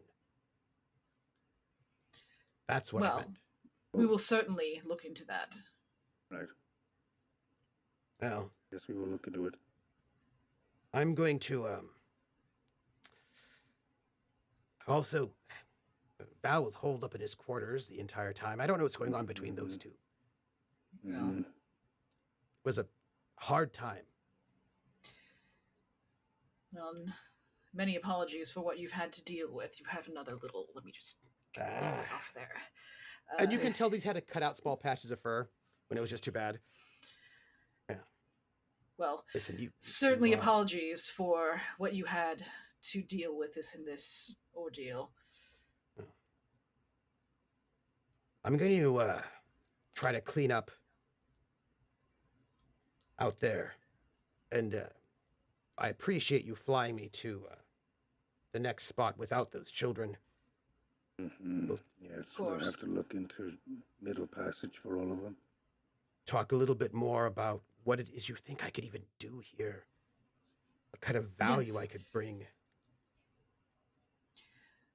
Well, think on what you would need to be the happiest, of course, and we will continue to speak further on the matter. But don't. He looks at both of you. Mm. People don't tend to ask me what I want to be happy. Well, consider it being asked by both of us. Mm-hmm. I've been waiting for that tail to tippy-tap for ages now, and I haven't seen it sway once. And he looks at you with that, like, frustration and irritation about your patronizing this, but you also know that he knows that you are just messing with him. And there's a diatribe. You know that he's not mad at you. Do you know what I mean? Like, this is this kind of thing that you do. I feel like you see just a little like, little just, perk of the tail. But he's like, nope, right? But, like, you saw it, right, for that moment. And there's something about, like, Severance's just kind of disrespectfulness the entire time, but also calling myself on it, that he sees as a form of camaraderie, and you know he does, because if you were somebody else, he probably would be very mad at you. Right. And it's that moment where, like, he's not going to let you see that you got him, like, that he found that endearing, so he doesn't. But, like, the little tip of the tail, just a little bit. Uh-oh. Well, I'm not making dessert. Of course Take care not. of Terrica. It's a Yes. real problem. We will, yes. By the way, the new one, Quint? Yes. Don't trust them one bit. Oh no, he did a good job. If it weren't for him, those kids, it'd be all over me. Well, that's good to know. Yeah, and But it wasn't for Quint? oh yeah, they set up some sort of obstacle course down in the hold and just made them all do lots and lots of push-ups. Tired them out. Oh. I think would lean over to Severance and kind of in lower volume. Perhaps someone to babysit the children until we can get them situated elsewhere. Yes, I think so too, and I should take back the purser duties. I am probably now like trying to like look through the logs and sync the logs of the ship versus mine. Yep. My tablets. Well, all right, I'm gonna head out, but yeah, you've got business with them. And I don't like it without Karine here. Yes, we will try and rectify that as well.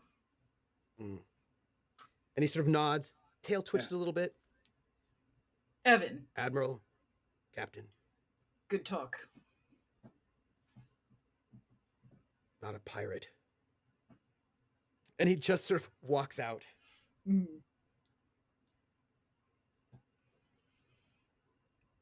We have to find somewhere to put those children. Yes, we do. I will begin looking and scanning the system for anyone who is leaving to wherever the hell they're going. How many kids can we fit in the airlock, do you think? If you're bold, you can fit as many as you want. Okay, right. And Well, I will I say, will see. most likely you can find you can most likely, like, not a lot of ships come into Drinax, but you can most likely find there might be somebody who's going that way, because where they're going is part of a trade route, right, in that Imperial space. They're not going deep. Yeah. They were stolen right on the edge, as an alibi. So if you can't get somebody here, you definitely can get somebody at Torpal, where you're going next. Absolutely, because ships go that way all the time. So you Well, if we can't, so which means there's a chance. Can I roll my broker? Absolutely. See if I can try to get someone to pawn these kids off of. Yes, please. Okay, I social would like standing, by the way. Social, perfect. By the way, could you please add 1 to your social standing for this roll? For this roll, I'd love to. Is there any way that I can help? Yes, you could roll broker or diplomacy. Let's go with diplomacy based on social. Yes, please. I'm finding the contact. You're talking to them. It's more like getting a. It's a 3. You're welcome for all that help that I offered. Thank you so much. Thank you very much. Yeah. All right, here it is. A broker. Social standing 9. So here's the thing. There. I want to give the 3. I want to put 3 luck into that. Okay, good. That will. Spend all of my luck. Yeah. Kids out of here. Get these kids out of here. Yeah. It's so here's the You're thing. welcome for that negative, by the way. That was just for you. Yeah. Got a negative. So thanks to the luck. The thing is, there's not a lot of people coming in and out. There's also a bit of a crisis, you can tell. They've also locked down the docks. Nobody's getting in or out of Drinax. That lock has just happened, by the way, because it looks like there's an emergency, which was assassination. But you can get those kids on this one ship that was like set to leave, that is heading that way, and you can get them on there, and you can get them out. Heroic. Thank you. And I'm sure we could do it in the most traumatizing way possible. I think we could get our security to just storm on, take them in the midst of drawing, and drag them onto the ship. Oh my god. That probably hasn't happened to them before. Yeah. All right, perfect. New experiences all around. They're a Wait, little is bit this weirdly deferential to you, by the way, Severance. Just a little bit more than they were before. Is the storming on to get the kids while Terrica is still in the kitchen They're with them? just talking smack. I'm sure they would never do that. Oh my god. Okay. Okay. Good, because I was like, Yeah. Terrica won't let you do that. Like if they're I mean, there. or Now they if they're would. not there, they have to go run errands. So Yeah, I don't know that the Harlock would feel totally comfortable with them being completely traumatized. Again, Just okay. it's not even being them being traumatized, them being triggered for a past trauma. That's true. It's just like It's already happened. Yeah. you're right. Re-traumatized. Sorry, my bad. My bad. Right. So here's the thing. Right? They're having this conversation. Evan sort of walks out, heads off to his quarters. You were going to say, Ari. Once they, once the kids are done with food, Terrica will clean up. And then before they head off to go run the rest of their errands, which is taking the ashes of the clones to the ceremonial place to get them turned into diamonds, and trying to find out where Val and this person that is in the photographs that looks like Sue landed. But before they do all of that, they would, I think, the next time that they see the Harlock and Severance, they would say, I forgot to say, Quint did a really excellent job and brought to my attention that pay was not appropriate or equal for the roles that people have been doing on this ship. That's been rectified. And then they will look directly at Severance and they will say, and to be clear, Quint did a really good job. So if you're going to be mad at someone, be mad at me.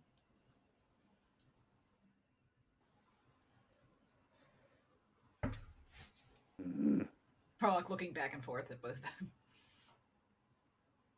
It's important that people get paid, Severance. Oh, people were People being aren't paid. paid, they People were leave. being paid. They weren't being paid for their roles. Right. Technically, I should be getting paid double. Not from what I've been hearing about your flying. Fair. And accurate. Right. If you want me to stop being the pilot, I understand. I don't. You should. I should want you to stop being the pilot. These last 2 months were bad, Severance. For who? Everyone. As a pilot, my role, as a captain, I should have brought on a better pilot. As a pilot, I should have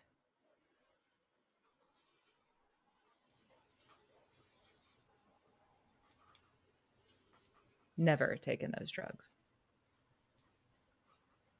But I didn't do either. So I understand if your decision is to... What drugs? The ones I had before I disappeared. From the ship. When I teleported. For everyone's knowledge, these are the psionic drugs that she stole. Yes. That they stole from Severance's quarters. Mm-hmm.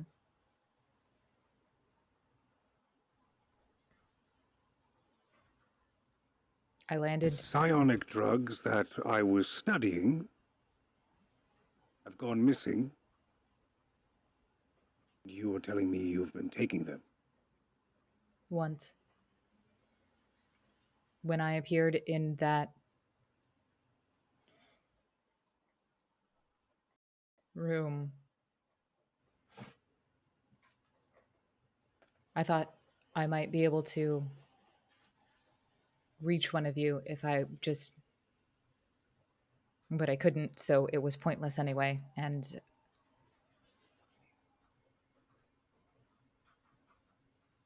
I just wanted...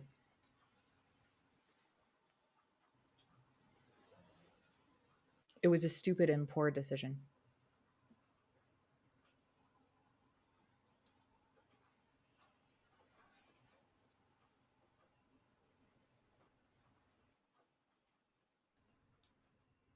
I didn't know what else to do. What do you do in a room full of your own clones, staring back at you out of Kill 'em all. tubes?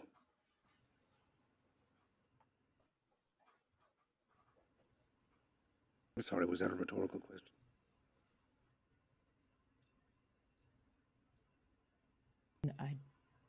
It's fine.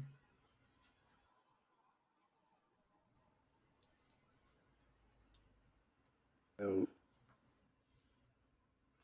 a lot of the crew on the ride back have been worried about you.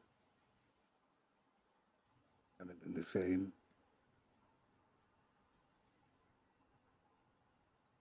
And also, the quality of the flights have gone down, reportedly. I am upset about you stealing the drugs that I was studying. But I'm also more worried about your well-being than my upset.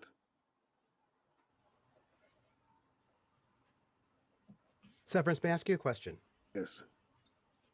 You sold drugs to people in college here on this floating palace. Yes. Did you ever see anybody overdose?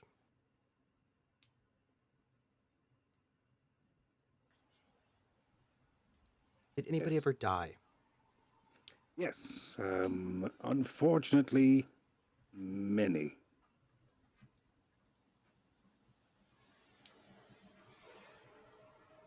But it wasn't the mixture, it was definitely the overdose. Of course. The death of anyone on Drinax is a really big deal. This place mourns every single death and celebrates every life because there's so few people. And I'm sure it was quite stressing. As context, this conversation. Very stressful. I think for what it's worth, too, Harlock, who's still lurking, would have seen people on psionic drugs in real burn bad out way. on psionic drugs. It's Yeah. bad times.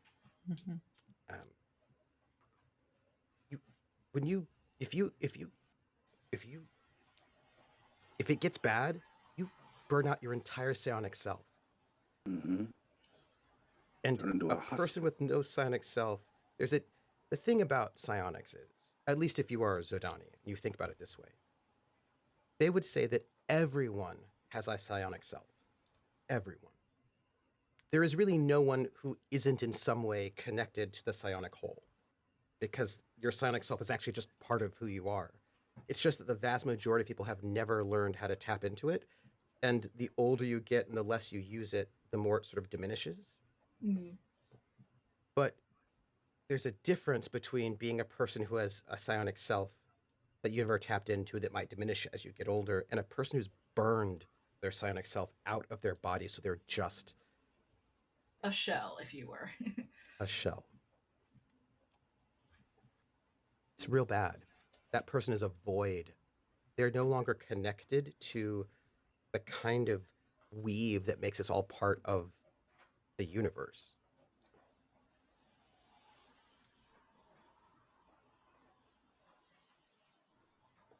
You understand how dangerous a dose, even if it is an incorrect dose, could be?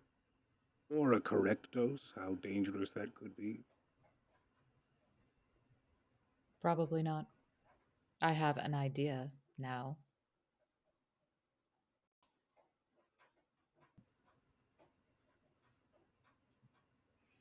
Terrica, around these parts, not a lot of individuals use psionic drugs, not in the ways that I'm accustomed to. Have you ever seen someone who no longer exists on the inside? When you look into their eyes and there's nothing. They can no longer speak, they can no longer function. Look, if you're worried that I'm going to take the drugs again, I'm not. Where are they? I don't know. I I asked you. both Val and Quint for them, but they wouldn't give them to me. I don't know where they are, Severance. So they have them. Somebody does. Is it Quint and Val that have it? The unspecifics is a very easy way to get around a lie. I don't know, Severance. I left this ship with 1 dose of those drugs in my hand. Right. And that's the last I saw the drugs. The last time you saw them, one of them had it.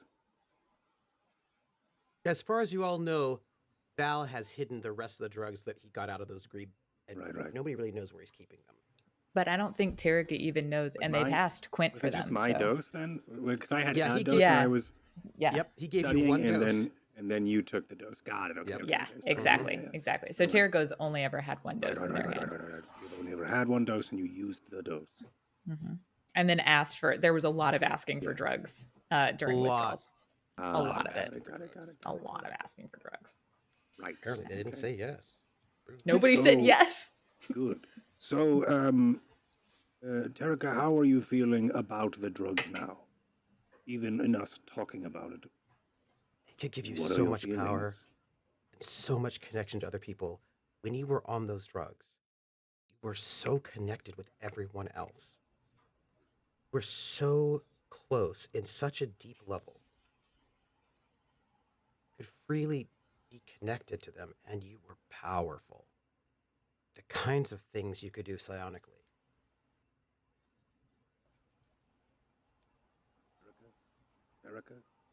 Terrica. Yes. They're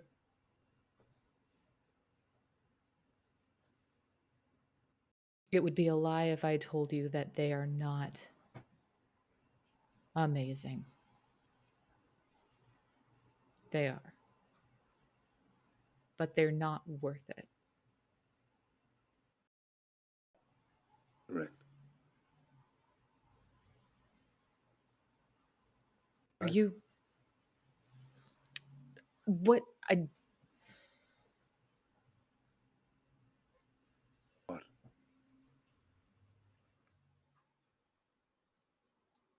I understand if you do not want me to be your pilot anymore. That's But precisely the opposite. How could it be the opposite, Severance? Have you lost your ever-loving mind?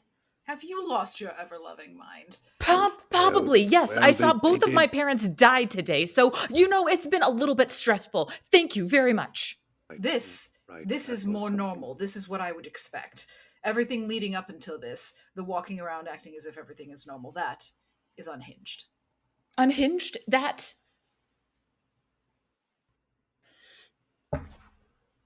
I don't even know where Val is right now, honestly. Like, the last That's all right. time This isn't I about saw him Val. just... This What isn't about Val, Terrica. do you want, Severance? I want to know if you're all right to fly a ship. I want to know if you're all right. We don't even need to fly the ship.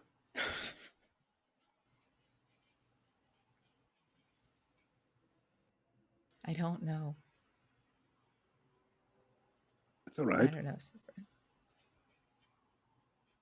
That's okay. Why don't you take some time until you do know? I have to go take care of funeral rites for my father. And that bitch. You know, they have AI that can do that now. You don't have to do that.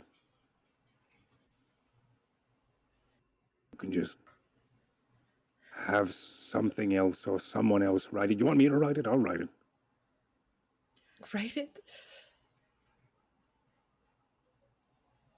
No. Turns out Lord Hill actually cared. So he deserves someone who cares. So I need to go take care of that.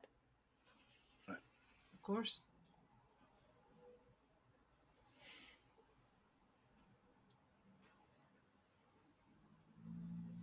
Sorry. I will not have you apologize. That's an order.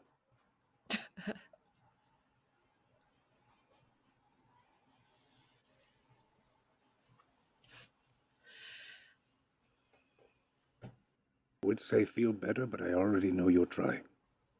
And I'm proud of you for that.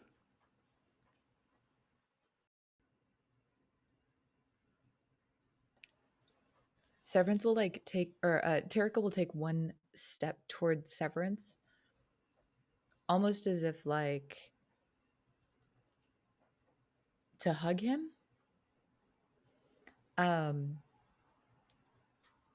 But that's it'll be like that one step.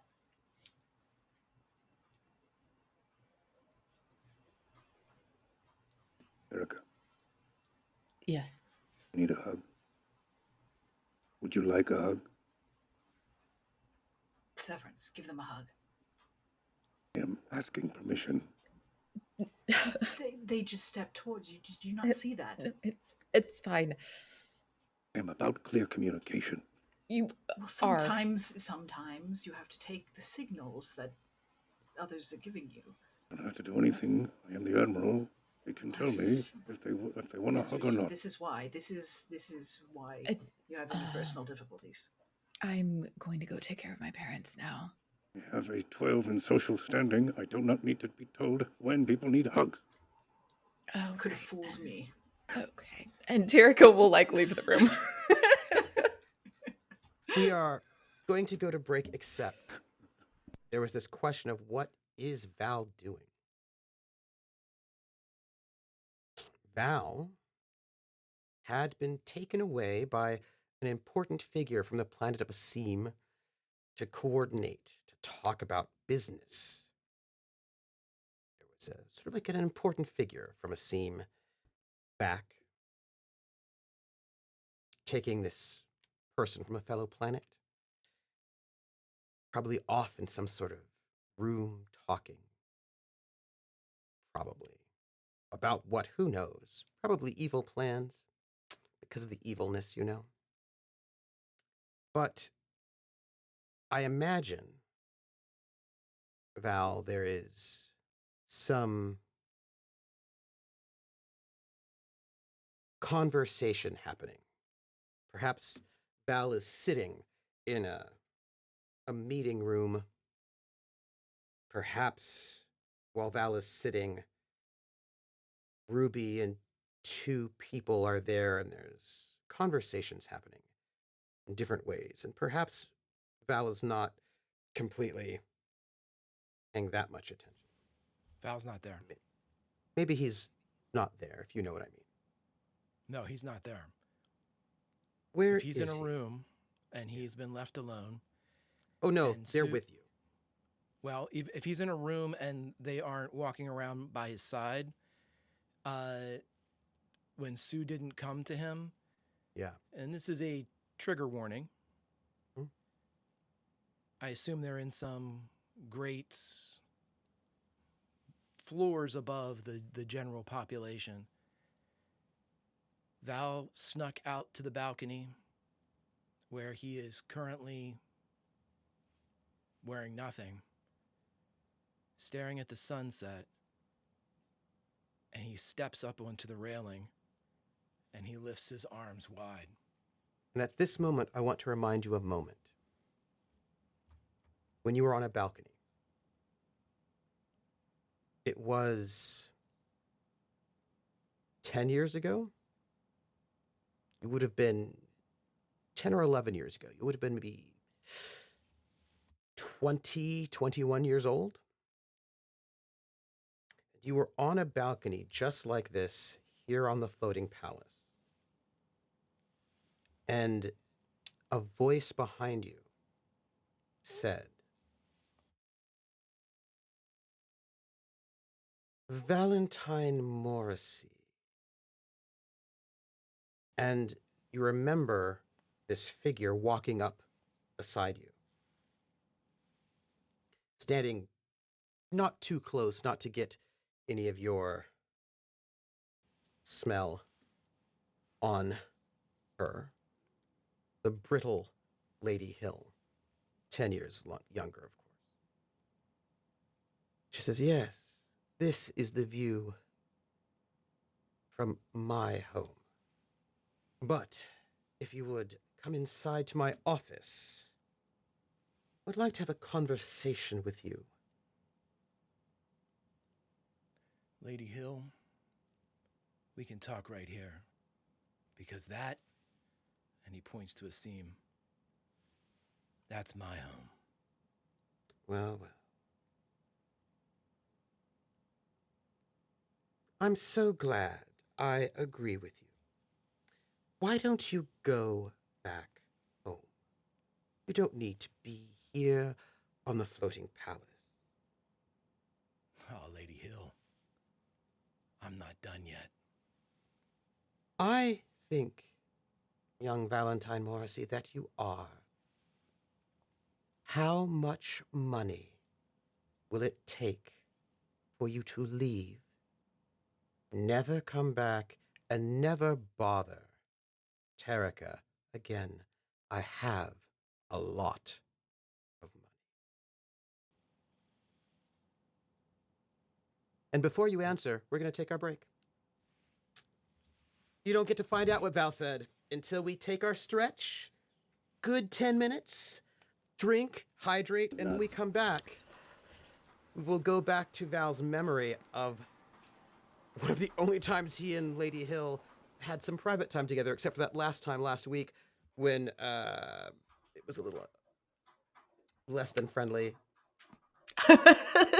during her death. 10 minutes, everybody. We'll be right back. We'll be back and we'll pawn off some kids.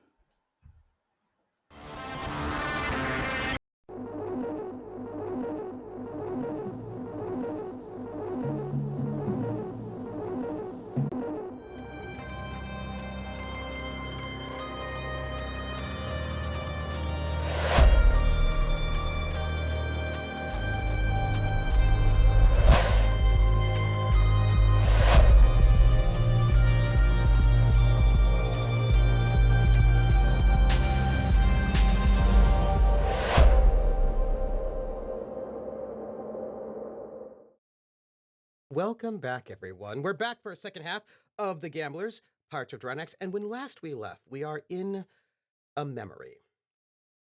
And in this memory, we're on a balcony in the floating palace. Our protagonists have all done about 3 tours, more or less. So they're all about 30-ish right now. So this would have been about 10 years ago or so, when Val was in college, arrived on Drinax. You see, Drinax was liberated 20 years ago. I suppose when Val was about 10 years old. Same with Terrica about then. And about 10 years ago, Val makes it to the floating palace to go to university, which is part of a program that was sort of advocated for by the princess, Princess Rao, who was like, we need to have people from a scene come here and study and sort of integrate them. Some people, who could guess who, was perhaps not excited about this process of bringing in people from a seam onto the floating palace. But we'll just have to guess who those people might have been. But at this point in time, Val and Terrica became fast friends. They were playing poker and hanging out, and they were often in each other's company. And Lady Hyl, Terrica's mother, and a very important person in Drinax, has invited young Valentine Morrissey, who, by the way, was not technically qualified, but I think did a little bit of cheating to get into university. There was just a little bit of, it's fine, but still did it. Once he got the chance, he made the most of it. Invited him to her home.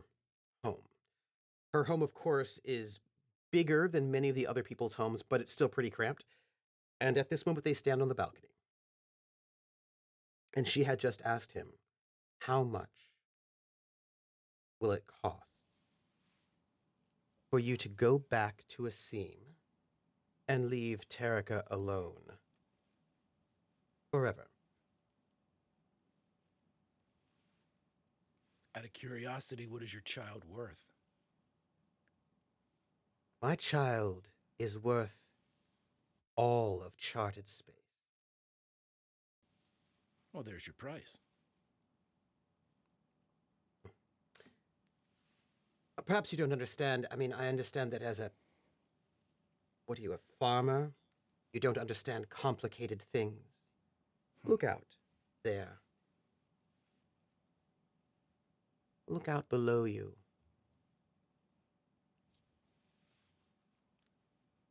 It is sometimes difficult to understand if you spend too much time here on the floating palace. In this place, as it is, with the way things are happening here culturally at the moment.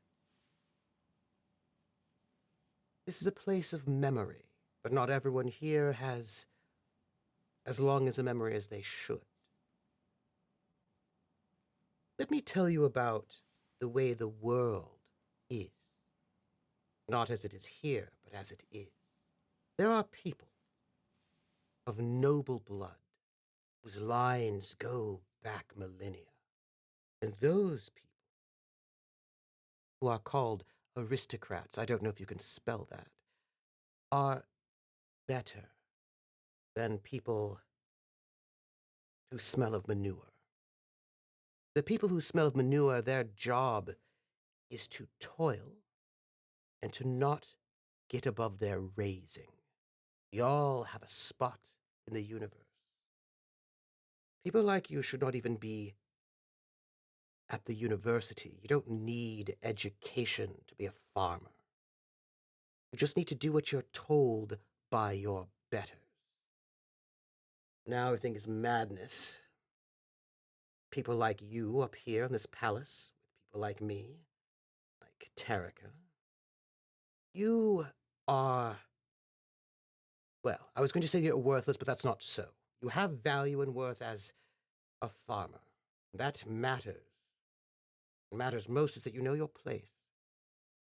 You are a bad influence on Terrica, and I don't trust you. And why you, with your little slithering, deceitful, deceptive ways, are buzzing about my Terrica. An opportunist and a liar. I see right through you, Valentine Morsi. Just like all peasants, you're strivers, wanting to take what is not yours, what is... You know, if this were this old Sindalian empire, I would just kill you and no one would say a word. I would drop your body into some sort of dark pit and hole, and no one would mourn your loss except other peasants. Fortunately, we're not in the old Sindalian. Oh, a death well. Death wells are... Do you know death well? I am a noble. I go back to old Sindal. A 5-letter word that means nothing. Oh, death is mine to command. I have the right. He laughs in her fucking face. Well, my dear ignorant Lady Hyl, yeah. Point to your kingdom. I'm too slow to find it in this grand landscape. Point to your holdings. Point to your land and wealth. Just point. I probably will be able to find it and follow your finger. Where is it? Where's your kingdom? The gates that protect it. I wait. Listen, you leech, you parasite. It is true that my lands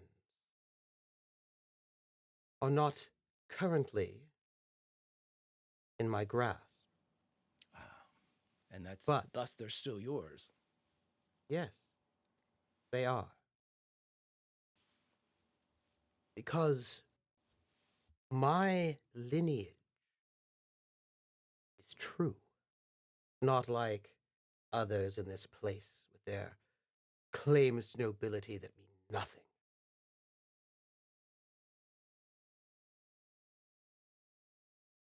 I'm older than Drinax, my family.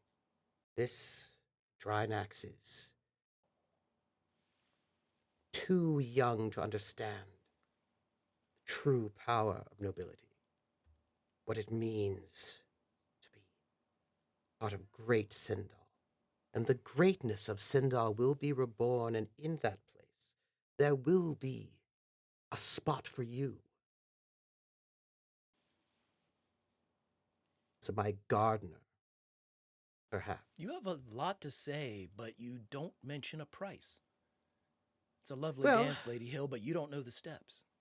Well, let's see. You're a peasant, so I imagine you probably would do well with 10,000 credits. Probably more than you've ever seen in your entire life. You don't know me at all, do you? How pitiful that you brought me here and you don't know me at all. If you weren't you, I'd feel sorry. You think I don't know you?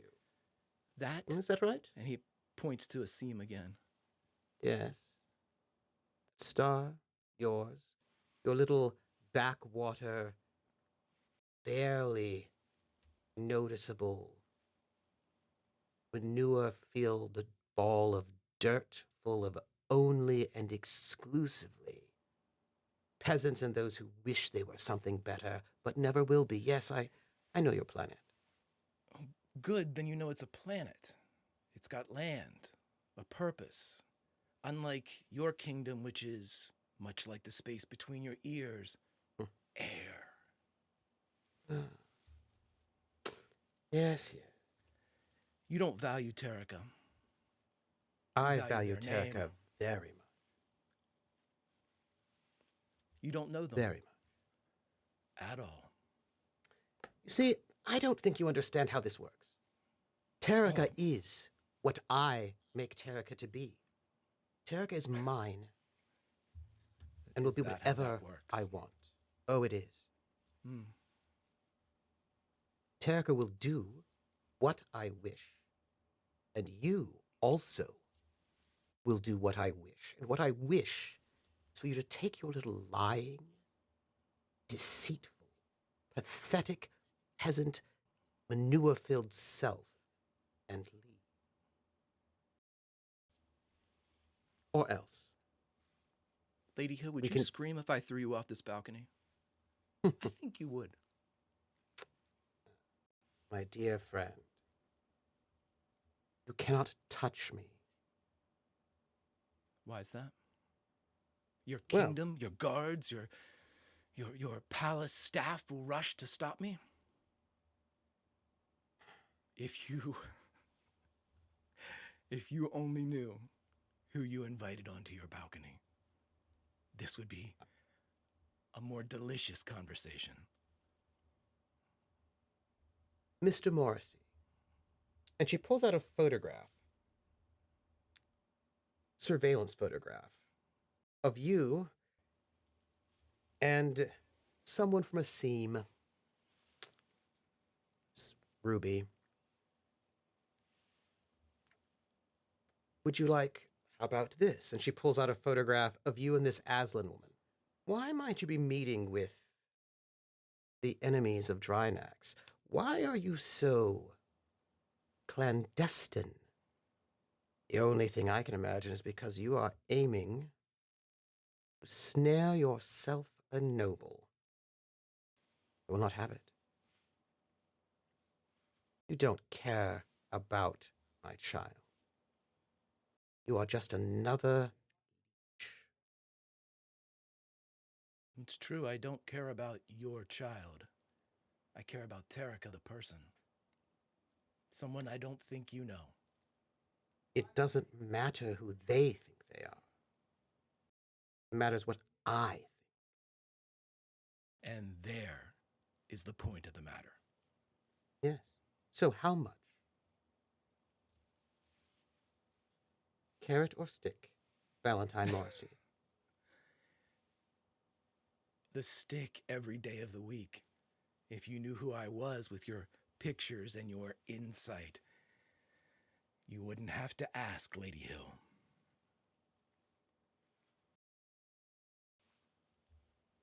So, will you be leaving Terrica alone? Of course not. They're my friend. Huh. They need me, and I need them. Not for the ways that you purport, but because we have similar What? pasts. I'm going to tell you something. I want you to listen I'm very carefully. I'll try to keep focus. You're a bit long-winded. Yes, and I know you are quite simple. Right. Going to be very frank with you. You touch my daughter and try to infect her with your peasant genes. I will castrate you. I hope you understand. I understand and hollow threat when I hear one. So yes, please continue with this incredibly invigorating line of threats. I'm going to be castrated, yes. And next. I would not underestimate me. My ancestors destroyed planets full of people like you. And they are all dead, Lady Hyl. Yes, but They're I'm not here to help you. Their names are not here to help you. You take one step off this floating palace and you know what you are? Nameless. You don't know me in that case. I know a hoarder of information when I see one. Yes. You I will call give me you- simple? Yeah. I've dealt in the alleyways myself. Obviously. I know I can smell when I see somebody who is a criminal. No. I am not a criminal because I am noble. And whatever I do is justified. and honorable and legal. And also, by the way, killing peasants is no crime, it's my right. No one would mourn your loss. Well, same thing the revolutionaries say about the nobility. You know, We're in an Old impasse, Lady Sindal. Hyl. Old Sindal, my ancestors. We are in the here and now on a balcony alone, Lady Hyl. You need to think less about your ancestors and more about yourself. Oh. So alone. In a private conversation, but not nearly as safe as you think you are. Not nearly as disconnected. Drinax is small, and my Lady reach Hyl, is much larger. I never think I'm safe. Never. Good. Good. But I do not fear you. Hmm. There's a distinction. That is your mistake. You shall do what you do, but please note, I am watching you. Every moment. Every day. Always. You. And while you watch, Lady Hyl, and while you stare and take your pictures, know this. I am beside your child. I am helping them, guiding them, speaking with them, learning about them, believing in them, strengthening them, and you know nothing of them. So take your pictures, and when I stand shoulder to shoulder with Terrica, frame that one, because that's the one you need to remember. Until you are exposed. A gold A lot digger. of singing and not a lot of bringing. I know when to strike. By the way, I take it you refuse my generous offer to save your life by having you leave. Well then. Whatever happens from now on out, please note, I did give you a chance. And just remember, my bet is you will scream.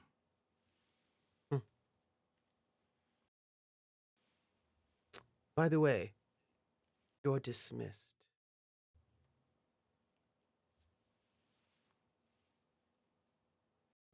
From your kingdom?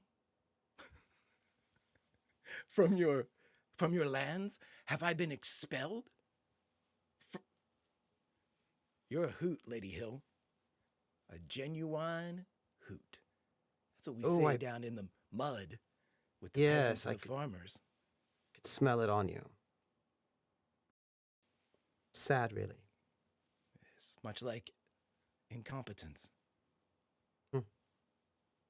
Nice the pictures, arrogance by of the youth. way. You can keep copies if you like. The false wisdom of the elderly.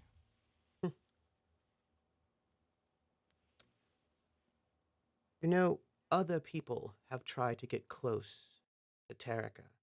They're not here anymore. He walks off. I dismiss myself. Bitch. And you remember that, walking out of her grand quarters, which are probably like 4 or 5 rooms, actually, which is a lot, I guess. You probably actually had more space down on a seam, to be honest, than here. Oh, I could guarantee that. Yeah. But as you walk out of that memory, where Lady Hyl tried to buy you off, didn't go. Who knows how many people she had bought off before in the past?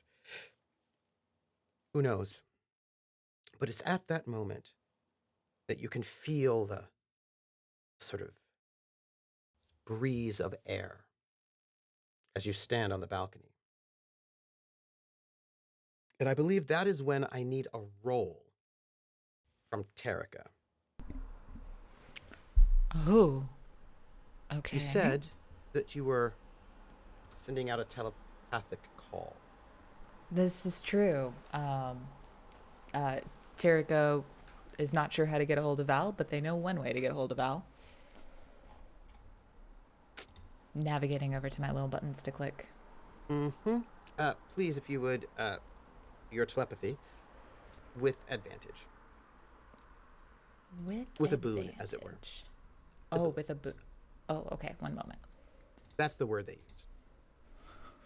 Wait, why do I have a boon? Never mind. Not asking questions. 7. Ooh. Connecting to another psionic person is actually not that hard. Non-psionic people, very, very hard. Val, you stand there.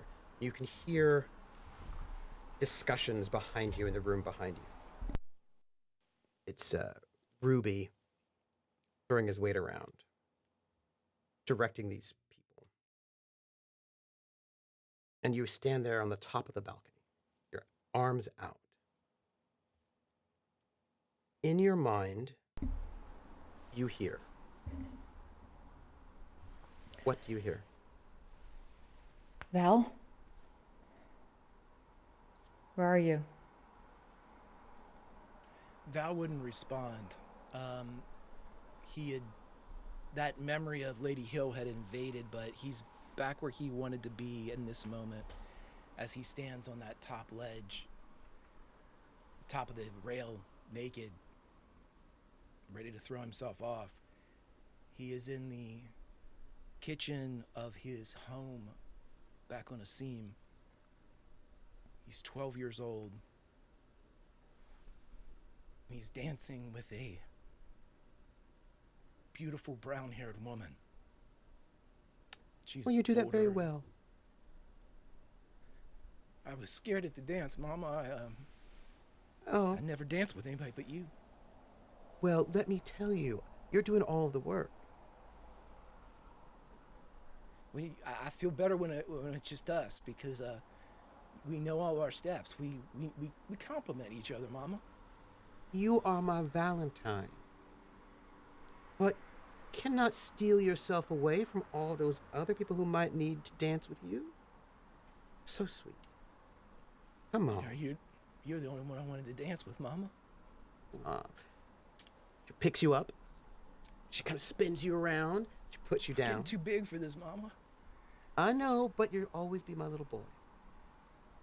All right. So now, which one of them were you sweet on? I don't.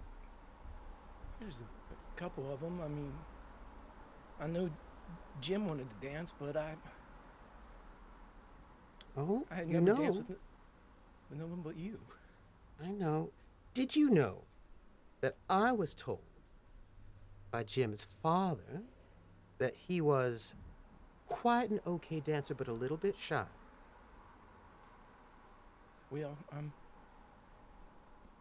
Jim's a good sort. We've been playing and whatnot, you know, throwing ball and talking, and he asked me if I was going to go to the dance, but I said yes, but I ain't never danced with anybody but you, Mama. Oh, sweetie, let me tell you something. You are so sensitive and so sweet. I don't know how I was so lucky to get my Valentine in all this space. Sometimes the world's a little hard, be a little rough. Whenever I'm a little bit sad, think about my Valentine. You are one of the most kind people I've ever met, and I am proud that you are my son. But you need to share your light with other people, not hide it.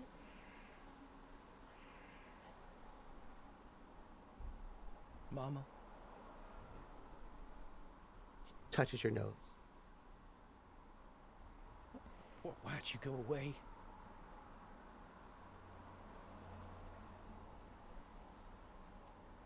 Is that a thing you want to think about? Do you want to just stay right here? I do, but you went away. You left me in the dark. I did not want to. I know. I tried to stop it.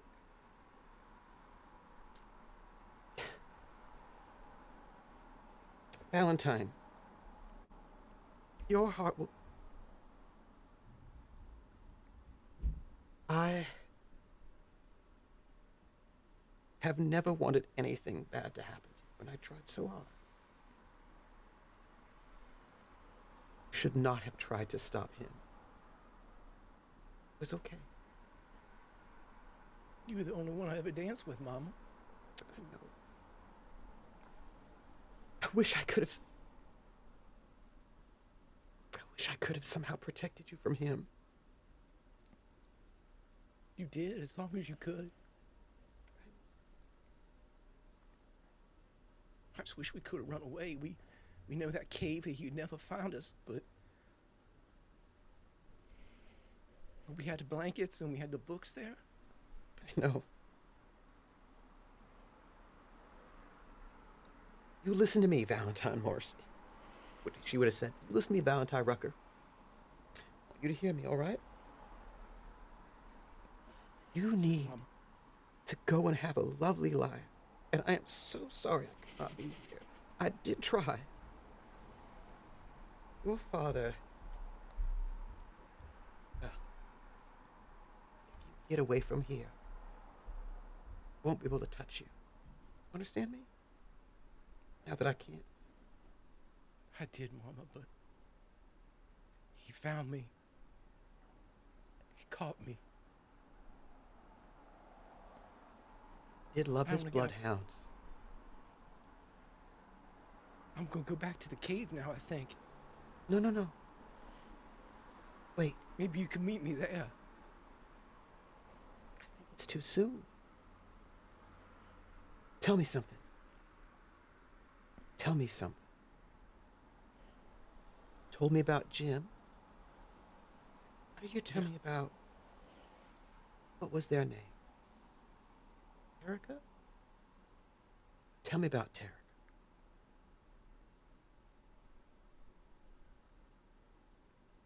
They're the only one I ever wanted to dance with besides you, Mama. I'm so sad that I could never meet them. You'd like them. I expect that I would. They're real tough. Well, you need that. I hope they see you. They had a mama like I had a daddy. So sorry. So sorry.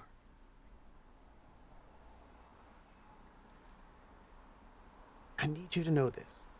It was not my choice to marry him. The Foundation decides who marries who sometimes. For the good of all the people of the scene, for their 10,000-year plan and all of that. It's not who I wanted to marry. I would never have. But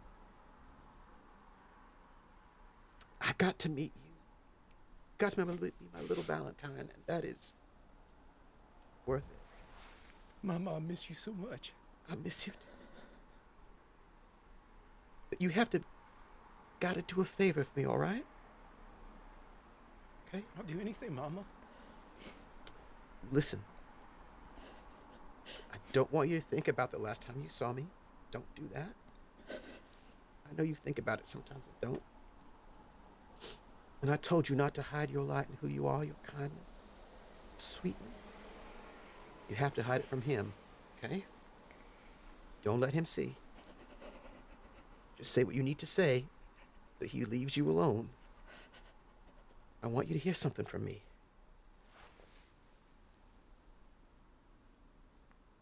Now, I'm gone. You should be free. You should be able to go wherever you want and do whatever you want. Go find that Terrica, find them and get a ship, go somewhere. I can't, Mama. He's after them.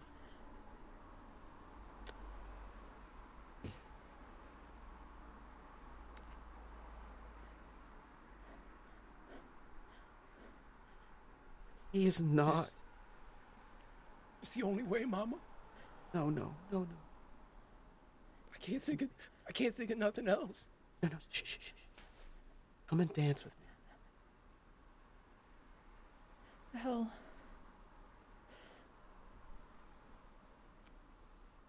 Stay. Mama, did you hear that? No. Val, can you see me? Can you hear me? Mama, I think that's Terrica. You hear them? Sweet boy, I'm afraid I can't. But if they're calling for you, do you need to go to dinner? Val? I think I need to go to the cave, Mama. No. Val? I'll go there. I'll wait for you. Val? I'll start our favorite book. I'll start it, and I'll light the candle so you can see what a cave is. I want you to not be alone. You deserve to dance with somebody other than me. At least once in your life. Val, I'm right here. Mama, I can hear them. What does that mean, Mama? I can hear them. Go to them. Probably want to tell you something. Maybe a joke or something. Valentine. I want you to tell them about your cousins and my sister. Tell them about a seam. Tell them about how beautiful and free the fields are there. You always told me about them free fields. We saw them, we ran through them together. Tall with the wheat. Do you remember when you hid? I was wee little and it scared me because I thought I lost you in that sea. And you come up behind me and you picked me up like you always did. I wasn't scared anymore. I knew I was supposed to be. I was supposed to be with you, Mama. No. You're supposed to be the best you that you could ever be. I'm so proud of you. I don't think I'm doing a very good job, Mama. Oh, Val.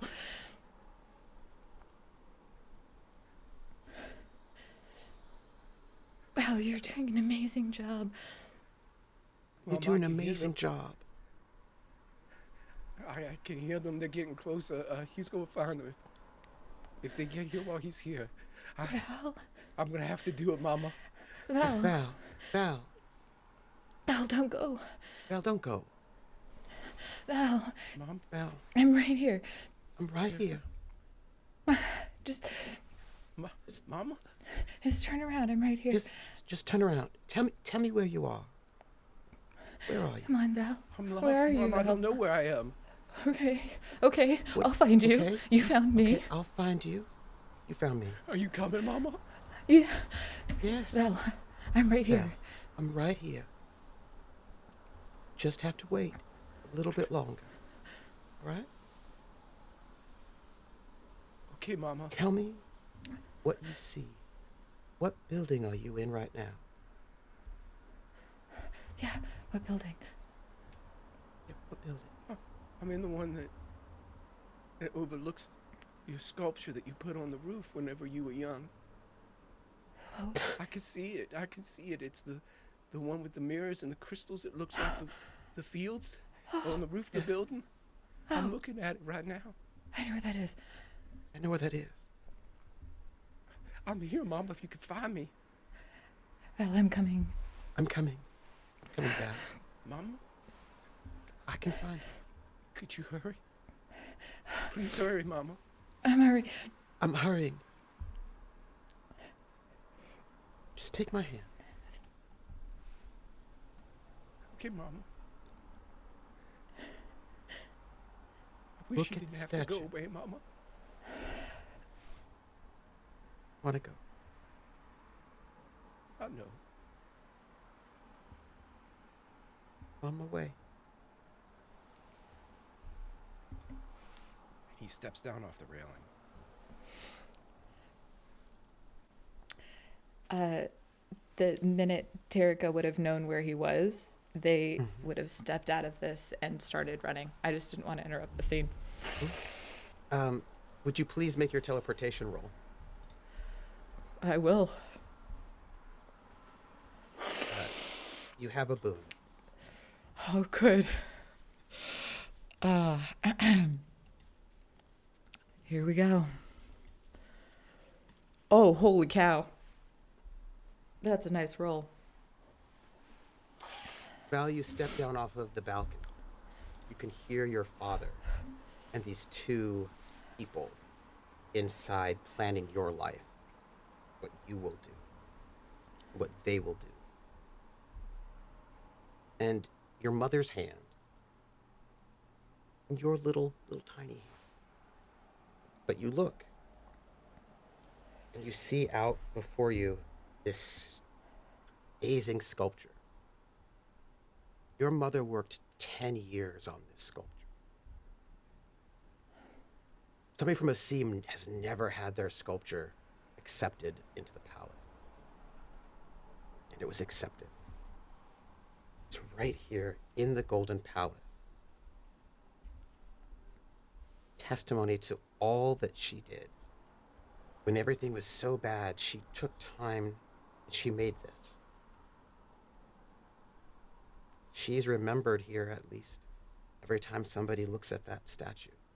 Mirrors, there's wood from your home. The lines are fluid and smooth. It is something that it reminds you of the ways in which the wheat looks like a sea. Small little crystals in there that sort of move with the breeze, and it reminds you of running through the fields. And there is a hand in your hand. There on the balcony is Terrica. Terrica will like pull Val toward them and just wrap both of their arms around him as tight as they possibly can. And I think they're gonna, because they're kind of short. How tall is Val? I imagine Val's He's taller 5'10". than them. Oh God. So yeah, they're like 5'5". So they'll just like bury their head into his chest and like hold on to him and say, and just like over and over and over again be like, I'm here, I'm here, I'm here, I'm here, I'm here. Val would be very rigid at first. He would be, I mean, he's completely naked, but you would just feel every muscle in his body as if he were trying to lift a boulder. I mean, everything is just seized and constricted. It's almost like nothing gives on him, you know. He often, you know, he's not a warrior by any stretch of the imagination, but, you know, he has obviously taken time with his body to make sure that he's, you know, worked on his muscles and kept his health up. But at this moment, you couldn't tell because he seems emaciated. Can I ask how many thin. scars are on his body? Well, I mean, it'd be easier to count the stars. Whoa. And they'd be like grains of wheat, hash marks, tallying up a life of violence. And they start just below his collar, and they end just where a short-sleeved shirt might expose an arm, or short pants might expose a leg. So this is the first time Terrica's seen this.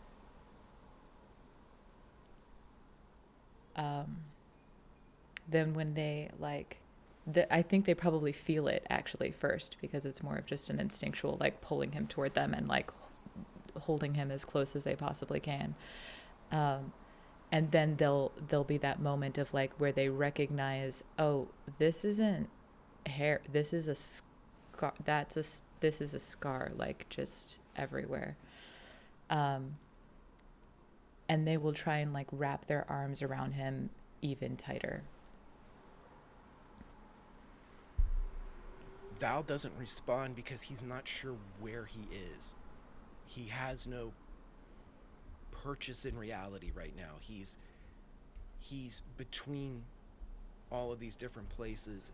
You know, he's with Lady Hyl, he's with his mother, he's on the balcony, he's in his kitchen, he's running from his father, he's in the fields of Asim, he is flying through the stars with his friends and family found on the Gambler. He's everywhere but the moment for the first time in his life, when normally the razor's edge of each second is where he walks. But now he's lost in the past and the horrors that it holds.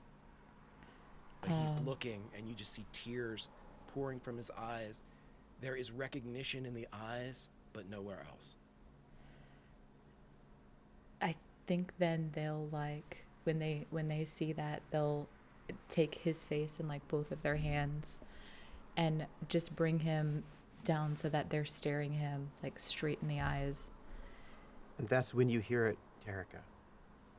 Voices. What do I hear? Right? Are they getting closer? On the other side of the balcony, no, but you can hear them. And you hear a voice that's actually quite familiar to you. Sue. A little bit older. Like, all right, now, listen. That bitch is dead. She was the last thing standing in our way. You two. Figure we've got to go and disrupt this marriage. I've got my son wrapped that noble around his finger. Just got to get this Duke out of the way, and then they get married, and then we're all set. But that Duke's in the way. Now, he's got guards. He's imperial, and that's going to look bad, so we have to be careful about it. Not the type to be threatened, intimidated. So we've got to find a way to ruin this. It's going to be an incident. Or we can maybe use this death as some kind of leverage point. My son's been doing his job all these years. Don't worry about him. He's stronger than he looks. I know it's sometimes wavers, but I always get him back in line. So, you two, once you dressed up, make a sort of donation. There's going to be some kind of meet, and I want you there, and let's just make an incident, why don't we? All of us, we are going to get everything. All right, you two. You're dismissed. But be on the alert.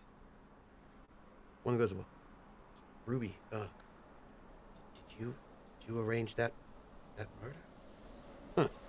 I wouldn't tell you if I did, but please note, I always can. Just in case people get nervous. Catch my drift. Go. Go. You can hear the men leaving. Out on the balcony, with their eyes inches apart, Val speaks for the first time, and he says only one word. Run. Can Terrica teleport themselves and Val? Nope. That is something only Zodani can do. Fuck! Okay. Yep. Okay. And as you're then not they panic, would.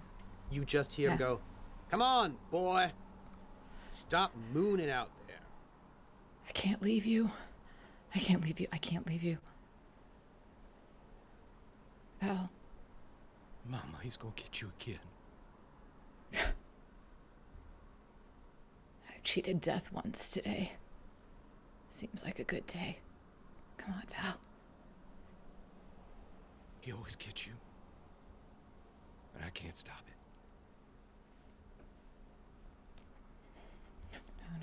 No. Get to Terrica and hey. tell them that they need to run. Val. They get aboard the ship and run. Val. I'll hold him off as long as I can. No, Val, you're gonna come with me. And they're gonna like just kind of like keep contact like on the back of the neck, like, you know, like when you're slipping on a rope and you just keep trying to grab it again a little bit harder, like that kind of like contact. Terrica, you see something else. What do I see? It's behind Val on the balcony. What is it? It looks like Sue. But Sue is younger, maybe 12. And he's curled up in a ball, sitting in the balcony. And he's rocking back and forth, scared. Scared? Really scared.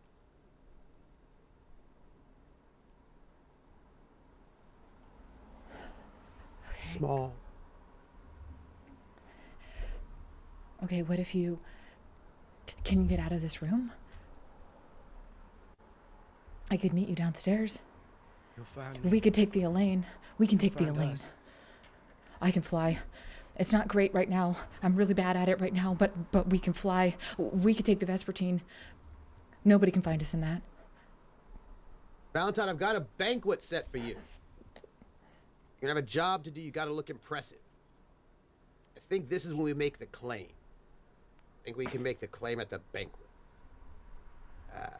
Since I will make the claim for you, they won't think anything. They don't know that we're related. Just, I've arranged it. It's gonna be an award for you. Make you look impressive. You gotta run.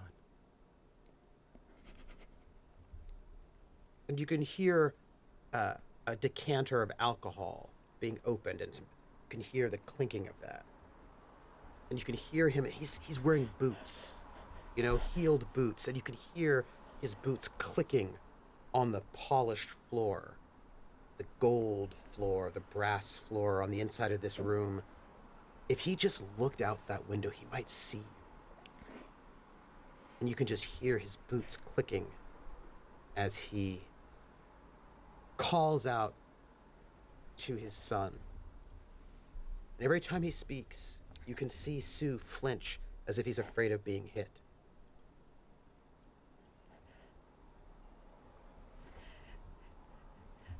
Val. I'm gonna try something. I'm gonna try something really crazy. Okay? All right? I set out some clothes for you. Got some good stuff. Kind of looks like a seam. It'll make you look handsome. Are you with That me, Val? one. Terrica, Val. tell Sue to get us out of here. And then he's gone again. You see his eyes unfocus. Val. Okay. Sue Terrica looks knows panicked. Terrica will look at Sue and say, "You've got to do something. You got to get him out of here. You can." They're not letting go of Val while they do this. I'm not allowed to talk to him when he's there. Why not? See me. He'll see you? Why can't he see you? Kill me. Kill you? You can't be killed. You're an AI. And you seem to confuse him. Where's my mama? Your mama? Oh, okay. Is there any way off of this balcony? Is there any way for Terrica to walk Val, to go to another balcony? Can we climb to another balcony? There are other balconies. Yeah. You are a couple stories up. That was what was established. And he's walking back and forth in there. But there's a balcony over there. And when you look at Sue, he's almost Val. there is a kind of a shimmering effect where Sue is the smallest, most vulnerable version of Val, but then also Val's protector. But it's this. It's unclear.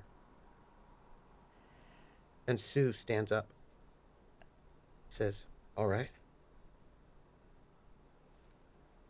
He Okay. grows. Yeah, you've got this. Yeah. You distract him, and Terrica's gonna try and lead Val to climb toward one of the other balconies, like literally physically. Like, I don't know if he's capable of moving since he's not really here anymore, but they're gonna try. I need a roll. What kind of roll? One of you has to do it. You choose.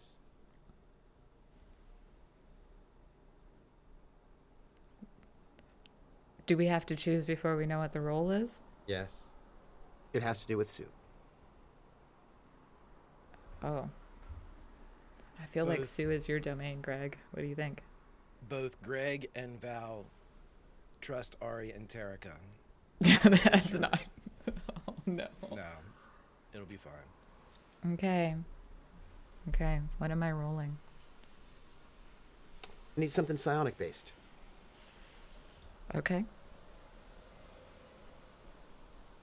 Just straight anything psionic or Diplomacy? okay.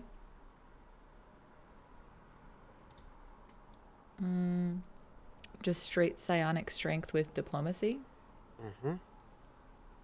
So I don't see a way to do it in the clicky things. But my diplomacy is a +3. Is that right? So then add it. Okay, here we go.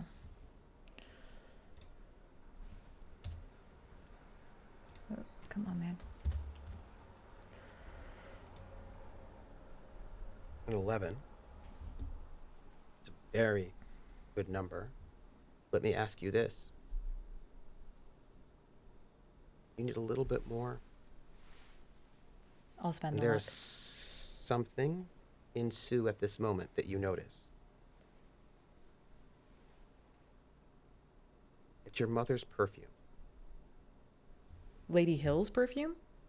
Or it's Lady Hyl's Lingering. perfume?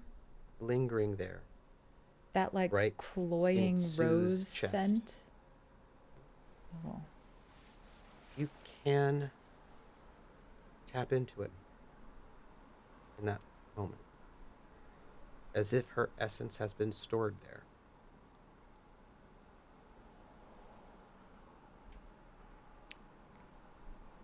Tap into it to do what? To help Sue. To help you help Val. Sue. You can connect. You have a brooch which is connected to Drinax.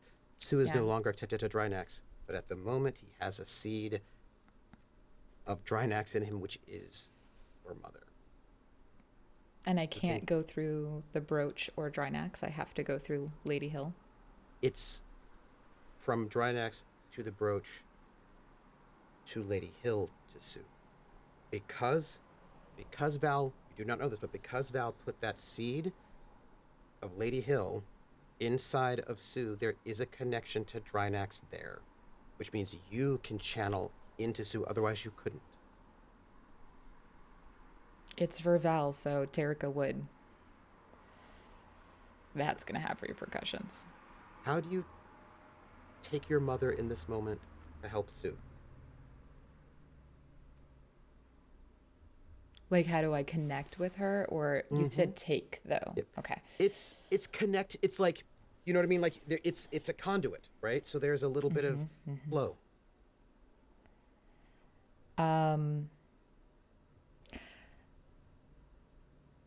I think it's the iron steel that Lady Hyl has.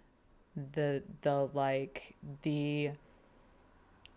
I know that this thing that I am doing is right. And Lady Hyl used that in a very like tainted way, with a lot of that on there. So I'm sure there's some taintedness that like comes through that connection, but from Terrica's side, it's just the iron steel of like, I know that this thing is right, that they're connecting to. And as you in some way touch into the heart of Sue, where your mother sits in some way, weak. Sue grows 5'10", shifts, and looks remarkably like Val. It's a bit of a sheen of green to Sue at the moment. Almost as if you were corporeal. Maybe not. Looks like it. There's still a little bit of fear in his eyes, but that steel, the iron of Lady Hyl, has been activated in a way, giving him confidence. And he walks through Val. Just walks through Val, and he gets to the doorway of the balcony. He reaches out his holographic hand, and you can feel a wind. You can see the clouds outside of the force chamber, the force dome. You can smell the earth down below you. And Sue reaches out. The suit's not here. Turns the knob of the door and opens it and walks through and says, Pa, let's go talk. Different room about this. And Ruby says, good, I'm glad. Let's go, we've got a plan to hatch. After you, boy. I'd like to keep my eyes on you. Val, Sue, walks to the other room. You can hear the door open and close. And the feet of Ruby dissipate behind a door. You're alone on the balcony, and you can feel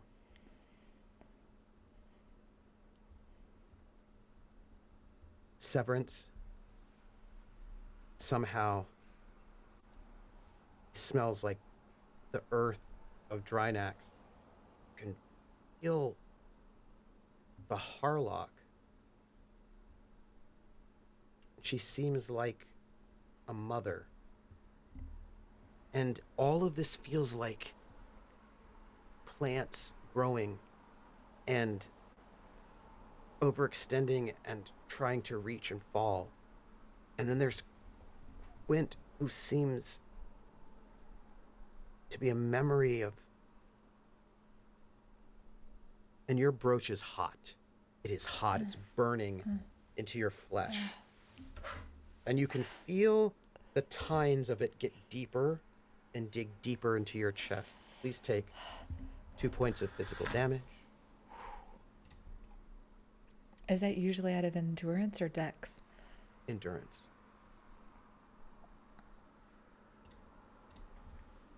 You've taken something, and you are there with Val on the balcony.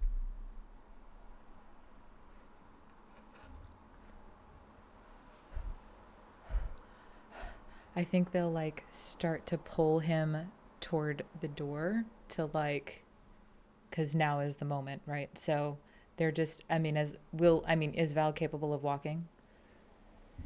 Val takes a couple steps, steady, surprisingly, towards the door, and then almost like he throws down an anchor and stops and like drags his feet a little bit as you pull.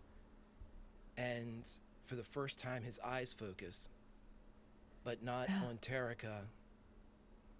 They focus on this crystalline sculpture on the rooftop opposite of the balcony. My mama made that. It's gorgeous. Val, we've got to go. We've got to go now. Come on, Val. You would have liked her.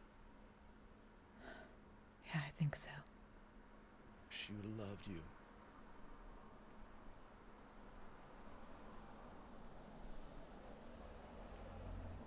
Trooper? I love you. The Yes. suit here. The suit, you were wearing it. So yes, it's here. A little bit lifeless.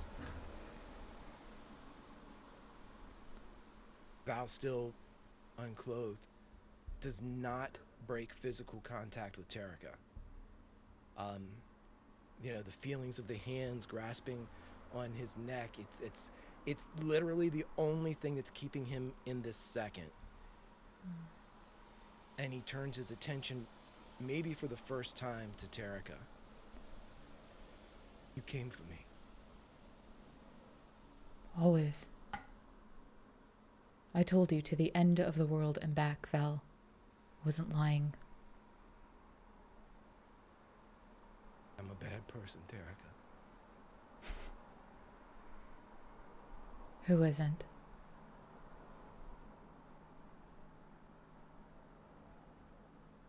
Would you like to fly? Fly.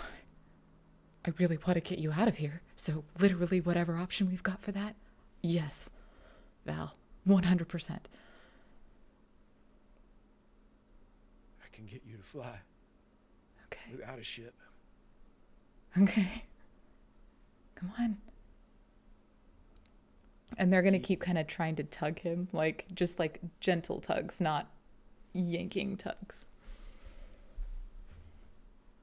He would move to where the suit is invisible in the corner. And as he gets closer, the computer pad on his arm, that is the only thing he's wearing, lights up and kind of ripples with green. And the suit materializes in front. And he steps around to the back. As he steps into it, it bleeds across and grows closed behind him. And maybe for the first time, Terrica would see that there are handholds and stirrups that are built into the back of the suit. Mm. Climb aboard. They would scramble up and hold tight. And they will press their head against, because are the stirrups, it's on the back? Mm-hmm. Like on the shoulders, and then there's two sets of stirrups on the hips, and then on the hips, and then farther down on the knees, so you can kind of ride and post, and it's I need half a huge, vac half suit horse. roll. Sure I need a thing. vac suit roll -2. Can I help with this vac suit roll? No. Damn. Okay, let me find out where that is. And While this you're would probably be doing dexterity. While you're doing that, Terrica's head would be rested against the head of the suit after they've climbed aboard. All right, take 2 off of this, because Yes, I don't know please. how else to do it. Don't look at me. I've used all my luck trying to get rid of those kids. Thank you very much. Okay. That's a 4, and I'm going to drop every single ounce of luck I have into it for a 10. Okay. It's a good choice. Val, it's not right. It's empty. Oh, it's not going to be for a second. Something's missing. Sue's missing. It's hard to fly this. Something's missing. It almost doesn't work. It's so slow, it's sluggish. He's not leaving Sue. I'm going to recall Sue as soon as we get on the balcony. To just You're able to fly. Sue does not come with you. Sue is keeping you safe. Is distracting Ruby. You assume he'll come back. You can feel him in your arm, maybe, or a tether. But it's weird to not. He's been in your arm, buried into you for some time now. He's not just your AI friend. He is part of you in some deep way. And you've given a piece of yourself away to save Terrica, or to allow Terrica to save you.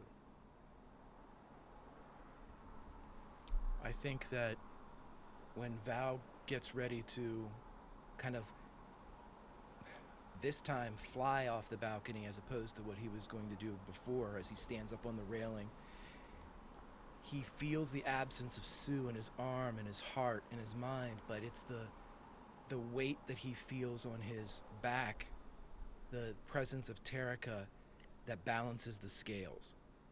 And in his mind, he leaves the past and returns to this second. And with the speakers that are positioned directly for the passenger, all of these built so when the time would come, Terrica could fly with him. Oh.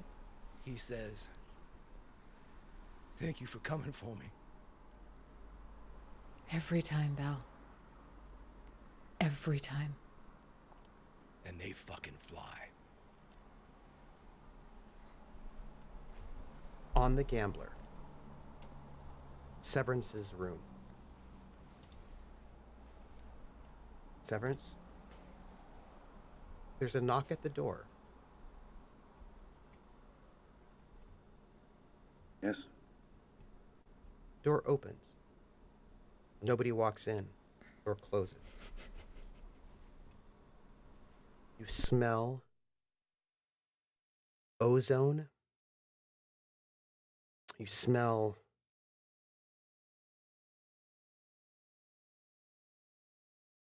the smell of your childhood. What it was like growing up. The smell of the inside of a radiation suit. The smell of recycled air. And the smell of that one tree that you found that one time.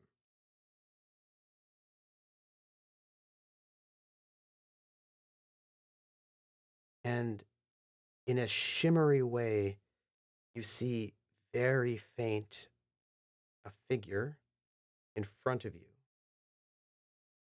But in your mind, you see the tree. And you are there, deep on the surface of Drinax, where you found that small tree that was actually growing, that pool of fresh water. And the tree almost looks like Sue for a moment.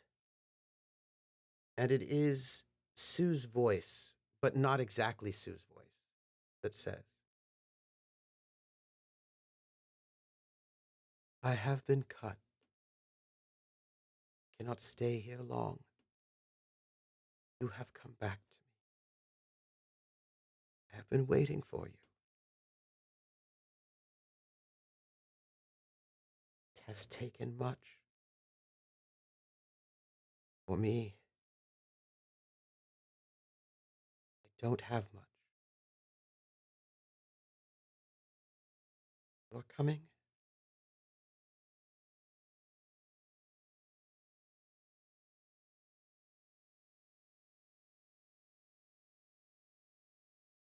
I have a vision of a tree I'm looking at. It's the tree you found on the surface of Drinax, the only living only living thing that you And it's ever now saw talking there. to me. When you were pretty young at the time, Yeah. right? 12, 13. But it seems as if this tree has commandeered Sue in a way, right? That it was able to use Sue some way to manifest, but it's weak. What caused Sue to manifest? I'm sorry. It's as if this being, who has been cut away from Sue actually recently, Okay. has been able to, because somebody channeled through, has been able to come out enough to find you in this moment and is speaking to you. And they asked, "You are on your way?"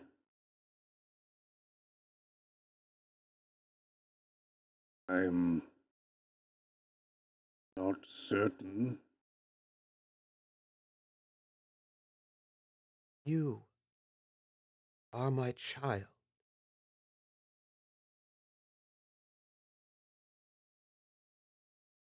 Come.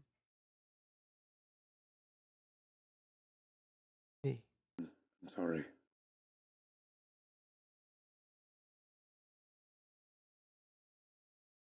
You Ooh. have fed me so many years.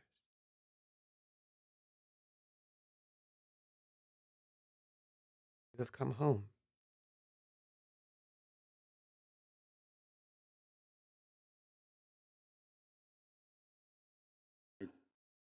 Check my pockets for I also check my thigh pouch of where I keep all my hypodermic needles and things, and I check that, and I'm looking, and I'm just thumbing the the antidote for the There's dirt in your pockets.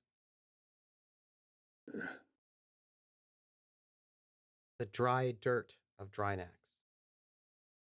And it wasn't there before. It's there now.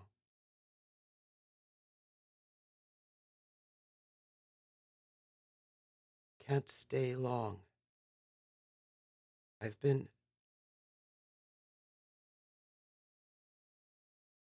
You left me. This body is wrong. But you,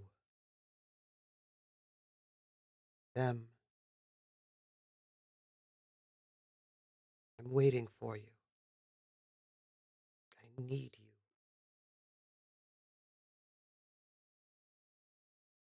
I think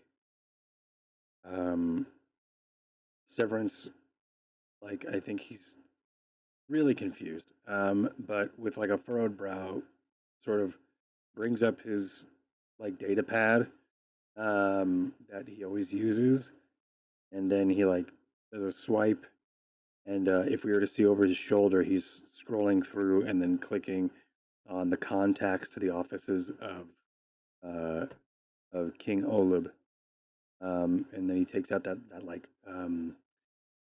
old timey microphone that he just sort of always has sort of attached to it, and he holds it up and says,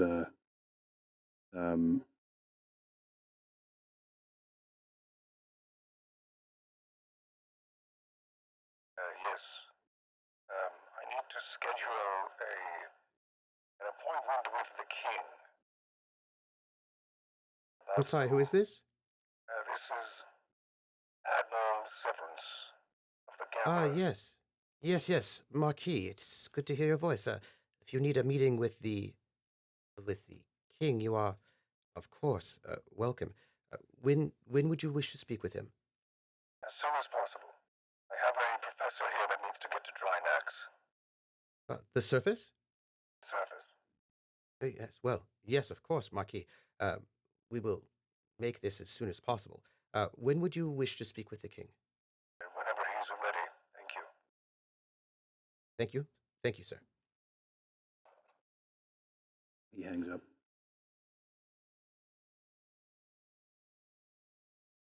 And you smell grass, fresh earth. You smell your old childhood and your home on the surface, but less death. You smell the Harlock lingering. You get a sense of the Harlock holding onto the tree as if protecting it, as if keeping it safe.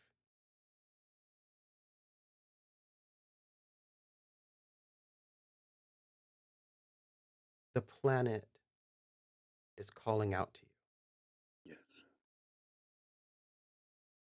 I figured such. We'll be there as when we can. I don't. I like. There is a. He is just as like confused about this as he's not quite sure if there's another psionic leak. He's not entirely sure what's going on. He's just sort of like walking around. He assumes like on a quiet ship, except for the kids running around. So this was just. He also, I think, is like not certain that if this is like a kid's prank. Mm-hmm. So as he doesn't quite play into the vision, if there's like a vision that's like waiting for him to answer, he's really like cautious about it. But I do think that like I think the best way that I think that he would answer, which he had, but is to call in this appointment so Yeah. we could get to Drinax as soon as possible. And But other than that, he's just sort of like, we've got unaccounted for psychic drugs on the ship, and there are kids running around. I don't know if these kids have just spilled a bunch of psionic drugs into the vents. I don't know. So there's a lot of just like this. I feel like there's a lot of variables that are keeping him from actually believing this vision's true. Yeah. So And yeah. it fades, but the earth is still in your hand. And it is a little moist, as if it could have life in it. Maybe. But as it fades and it loses its grip, Val, once you get far enough away from that place, you can feel Sue is back in the suit. And that is where we're ending it for tonight.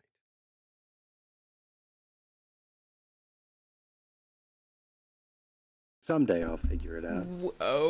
Whoa. What an episode. Holy cow. Seriously. What an Holy episode. cow. So much. That was Scene after scene after scene after scene was amazing, or felt amazing and was amazing. So Chat, the last one, I had no idea what the hell was going on. But thank you everybody for being so amazing tonight. Well, my friends, we're going to start with our outros. I'm going to pass it off to the first ones we had last time. Warp Reactor Greg, could you say who you are, where we can find you, and give some love? I will just know Val had completely severed the ties between that being that was growing and Drinax. So it was severed. That was done. Drinax could not reach out through Sue or any of those things. But then Val put a piece of Lady Hyl into Sue, and Lady Hyl is old Drinaxian connections, which allowed Old the planet Drinaxian news to just get in enough space to come through. Just that little bit. Enough. Just enough. So, Greg, who are you? Where can we find you? And please give some love.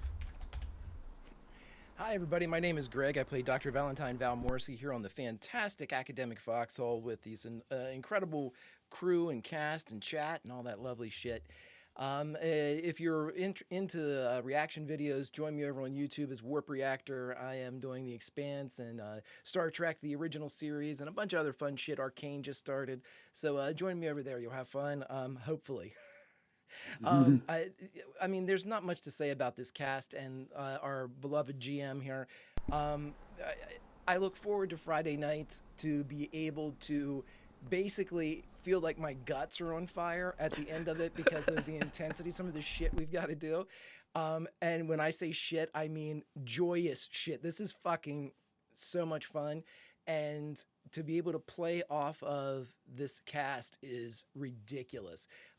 Just incredibly giving actors, incredibly giving our peers with a GM that a lot of people say the GMs wrangle cats. No. Trooper does not do that. Trooper creates worlds. Leave the cat wrangling to the rookies. Trooper is a forged in fire veteran that knows how to run a world, every ounce of it, from the king all the way down to the farmers, Lady Hyl. And I absolutely love being in this world. I like to put my shoes on and walk around in it. I like to have the burning gut and the laughs. It's the absolute best part of my imaginative, creative week, because the rest of it sucks with work. My love, as always, goes to the cast, the crew, and chat. Chat, you all are fantastic. You are invested. It is exactly what an audience is supposed to be. But you all take it a step farther in that you're emotionally invested in this. And normally whenever you're on the stage, you hear the applause or the absence of applause, and you get an idea of how you're doing. With you all, your presence is the energy, and it is always a positive force whenever I walk in here. And that's why I said it tonight's, I'm going to need you all. And by God, you delivered. So chat, thank you so much. I can't wait to see everybody again next week. Love to each and every one of you. Good night. Cord, whose character Severance spent his life on the surface of the planet itself. Out of all of the people in this crew, Severance spent years on the surface of this planet, the closest to its heart from anyone else on the surface of this place, feeding it every day that he walked on the surface, helping to keep it alive even though he didn't even know. But it knew. It knows who has been feeding it his whole life. And Severance has come home, and Drinax remembers. Cord, who are you? Where can we Hi, find you? everyone. And give love. I am Cord and Mythomatic. I am Mythomatic on Twitch, but Cord in real life. I am. This was nuts. What a really great episode. The pacing was amazing. Everybody was like, my love goes to everybody. Like, I know it's cheesy, but like, there isn't one moment tonight that I wasn't just like, this is amazing. This is amazing. This is amazing. So, oh man, watching the entire. I think actually there's one amazing scene that stands out. And that is the right after the break. I think it was actually there's two. Right before the break, when there was this really like dark, difficult, hard moment with Val on the ledge, and then Trooper was able to sort of like, because Greg gave us a trigger warning, right? But Trooper was able to like divert, like there was enough of a narrative contextual clue that what this trigger warning was. And then Trooper was so like graciously navigated and pivoted the story and diverted it away from that moment for however long it needed to let it breathe, and to let, of course, a lot of us in the audience to sort of emotionally prepare for what we know is going to come. It was like a it was like troopers saw Chekhov's gun and then continued the scene and knew it wasn't ready to be fired now, you know? And it was just, and then diverted the scene to, and it was just amazing, just to see that. And like, it was so well done and so smooth that it was just such a cool moment where I went, whoa, that was awesome. What a cool, like, yes and moment. And of course, after the break, that entire scene with not just Greg and his mother, but also Val and his mother. Greg, your mom was here. Val and his mother. But then when Terrica came in and watched it too was amazing. I like didn't realize that Terrica was watching it because I was like, oh, Terrica's still on the screen, and then I was like, oh right, oh, this is sweet, and just like to watch the whole thing like get played out before Terrica was so cool, and just to have that. And what I also really liked was, and this I get this everybody gets a little bit of love tonight, and then everybody's here, haha, get fucked, Lindy and Roquette, you're not here. The Ari, when we had that moment where Severance was like, "Do you need a hug?" and then the hug didn't happen. Yeah. And then, like according to like the third person or the audience that didn't get to go through the mind in the next couple scenes, but like as far as we are concerned, people in this world, Terrica went to go hug Val, and that was really cool to just see that like sort of saved. And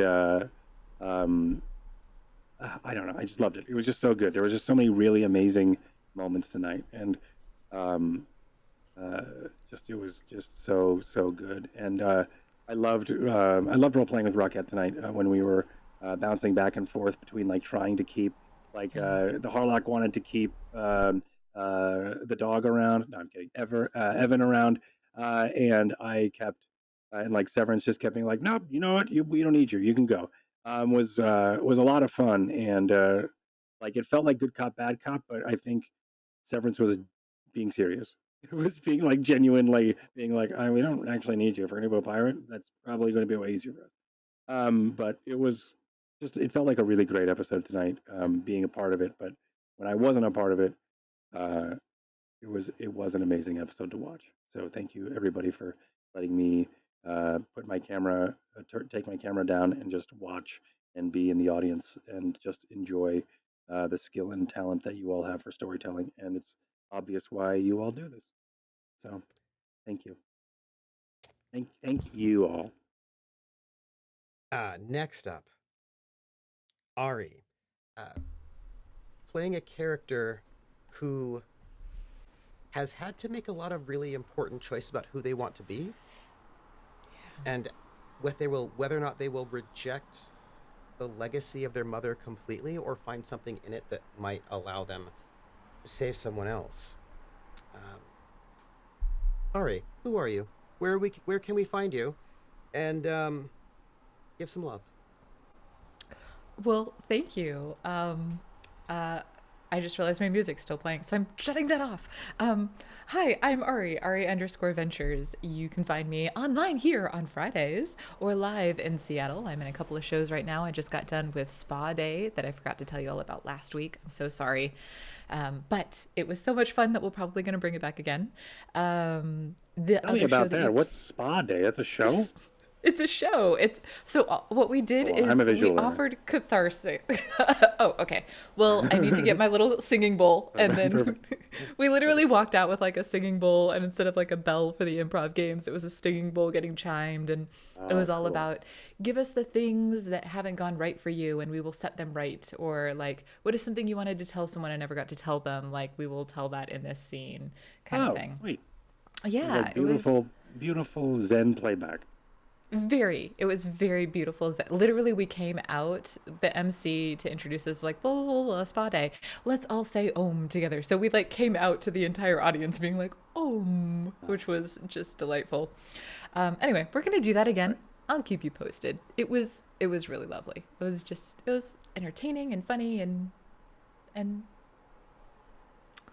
I was going to say relaxing, but it was not relaxing. It was just like connected and peaceful, kind of, in a way. Anyway, other shows that you can see me in are I'm in a show called I Saw You. It's all about missed connections, like those things that you saw on Craigslist back in the day that were like, oh, you know, you were on the Lime scooter and I was on the Kona bike and I said, hey, what's up? And you said, the light is green. I wish we'd had a better conversation. Let's talk next time. Anyway, we look to see what could have happened out of that. Do these people fall in love? Do they not? Do they become friends? Who knows?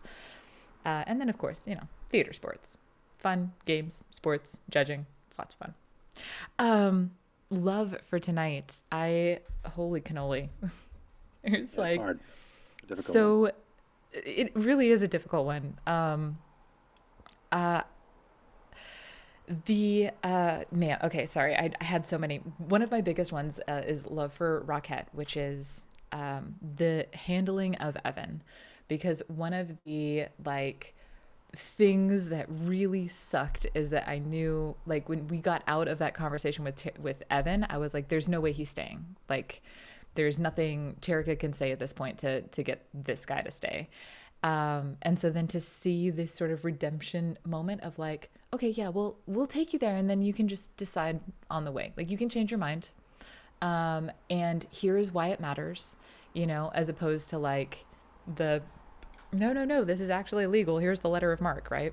And it was just it was just so beautifully done. And then that kind of bleeds into the big moment that I have for you, Cord, too, which is this, like, you can see the relationship that the Harlock and Severance have. It's this, like, easy, connected, supportive relationship where they both lead without stepping on each other's toes. And they both, like, support and take care of each other without letting go of who they are as individuals and as people. And it's just, oh man, I ship it so hard. But the moment where Severance specifically was like, hey, are you okay, to Terrica?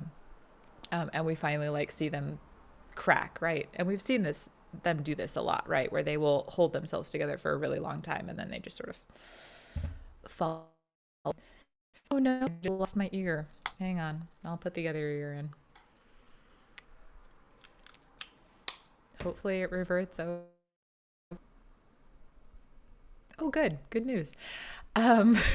So you never know. It was such a like gorgeous moment, and I think that that's the closest that we've seen Terrica and Severance come to like a father-child or familial sort of moment. And we've been waiting for that for what, like 3 seasons, 4 seasons at this point, like a while. Every episode's like, well, I guess this episode's the one where you both talk about it, huh? And they were like, yeah. That's true. We dodged it so many times. What brings a family together than drugs, right? Yeah. Why not have the dare conversation? That's right. So it was like beautifully handled too. Like you're having. Yeah, you're having this, like Terrica already had the conversation with Quint where they decided they're not going to do drugs anymore. But they didn't mention that at all during the conversation with Severance and the Harlock because they feel so responsible for anyway, I'm not going to go into the psychology of it. The point is the fact that Severance cared enough to have that conversation. You like the psychology of it? I mean, the psychology of it is... We'll talk. Yeah. And then the moment, Trooper, where you play these characters so well. Like Greg talked about world building. You talked about the way that you don't just herd cats and you build this entire gorgeous world. And the moment that really stood out for me, I think actually, Cord, I think you posted this somewhere, either in our chat or in the chat, about, oh, wow, that was just a smooth transition from Evan to Lady Hyl, right? And it is, you just embody these characters so fully, and you know their like whole psychology so well, and like what goes into it and where they're coming from. And I mean, like, the number of questions I peppered you with this week just speaks to how much you have a grasp on these things, and I absolutely love it. Like, it's so much fun, not only to play in this world, but to pepper you with thousands of questions. It's just a delight, so thank you for that. And Greg, there were a lot of beautiful moments with Val tonight, but I think my absolute favorite was that Val built handholds into the suit. And I think it just shows, like, Terrica and Val have just chosen each other over and over and over again. And this is just one more, like, physical embodiment of that choice that they have done. So, like, yes, you're acting, and yes, the decisions you make in RP, and yes, all of these things, but also, like, handholds. Holy shit. Yes, thank you. Stirrups. Yeah. I'm Trooper SJP. And before I say anything, I want to just give a shout out to those people who gave tips and bits. I will just, for the record, so everybody knows, this was not scripted. Just so you know it. We just did it here. We were here. Like, I just know, everybody knows their character really well. That allows us this moment. So we got 100 bits from Stormbitter, who's like, soon. That's to kick us off. 500 bits from Hawkeye, who says, so much is happening. Val really has daddy issues. Terrica has no parent issues. Will Quint and the Harlock be handing out tissues? Can't wait for this issue of Traveler. We got, and then Twitch gave a bonus 100 bits to celebrate Hawkeyes, because that's happening right now. Thanks, Twitch. Yeah, thanks, Twitch. We got, okay. We got an anonymous tip, for $1,000. What? That just says, What? yeah, it just came in. That said, Thank you. Wonderful collaborative storytelling. I don't know who did it. Thank you. Wow. Wow. Thank you. You'll know, even, yes, there are a lot of reasons why I have to say much thanks for that. I think this means we're going to be able to get season 5 artwork commissioned from Void Smoker. Season 5 artwork, here we come. Willen gave us 100 bits and said, so amazing. That scene with Val, Terrica, and his mama. What could top it? Mama and Terrica uttering the same words. Just wow. Yeah. 100 bits from Josh Meanart, who basically did all the art for Ironsworn Starforge, and it's amazing. And Sundered Isles, go and do that. It says, enraptured by you all. Thank you. 100 bits from Stonebrenner to end it, who says, another amazing episode, huzzah. So, I want to say, great thanks to Lindy, who's not here. So sad. It's okay. And Rocket, who had to go. Rocket was brilliant. When the Harlock was like, if you made that choice, you need to stand by it. Don't doubt yourself, right? Harlock is the regent of tough love, but also empathetic tough love, right? Like that tough love that comes from a place of great care. So beautiful. Yeah, really beautiful. And the very, very sort of small moment where Cord had that scene with. So here's what I'm going to say. Just going to put it this way. I know my players' characters, but more importantly, I know my players know their characters. And so I can just say, Cord, how many times has Severance seen somebody overdose? Because I know that Severance was selling drugs to people in college. And I know that that's there. Like, I know that Severance never drinks alcohol. does not take drugs. Like Severance is completely straight edge, and I know that comes from a place of some really traumatic stuff that happened in the past. Did Cord tell me that? No, but I know Cord's that knows Cord's character, right? And so you have all created these characters that are so clearly defined and rich and deep that I can ask that question. Do you know what I mean? And that I know that it will be the thing that needs to be said, and that it will bring this moment. And each of you has given to me, and then of course to everybody else and to each other, that depth of care for their characters, and then everybody else around the table. So I want to thank Severance for being like, I know that I do a lot of things, but this is the moment, right? I know what it's like when people do these things. And then the Harlock's like, I know what it's like when somebody burns out their entire psionic self. Like, we know what this is like, and we are worried about you. It's when Cord said, I don't care if you don't fly, I actually just care that you're okay. Right? That moment. And when Val didn't answer and shut Terrica down, Terrica could have been like, oh, I guess Val's not available, and just left. But Terrica didn't. Terrica was like, no, I am not going to let Val not answer me. I will stay here, and I will be here, and I will help bring Val back. And I will teleport here, even though not easy, and I put myself in a bad situation, but I will do this. And then was like, Sue. And I will note, for a while now, Sue has been missing. Last session, this session. Why? Because Sue is Val, in a way. And Val was not present either. Val could not be there with his dad, and so neither could Sue. Because it was too scary. And it took that moment, that beautiful moment between Val and his mom, and Terrica emboldening Sue, i.e. Val, to be able to do this thing in a way that was healthy, not unhealthy. There was just beautifulness all around. Every single person here helped tell a story that I'm excited about, because I'm seeing so many possibilities and so many questions I don't know the answer to. And I will just say, one of the things I thought was most brilliant are parents who do pay attention and parents who don't. Lady Hyl has never paid attention to Terrica, has always watched Terrica, has never paid attention to Terrica, and Val said it. Because Lady Hyl does not care who Terrica is, only who Terrica will be. And Ruby plotted a whole thing in a room with some flunkies while Val was out on the balcony and did not even care.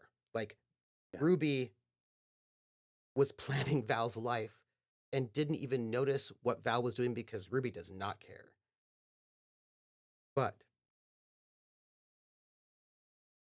Severance noticed that Terrica needed him.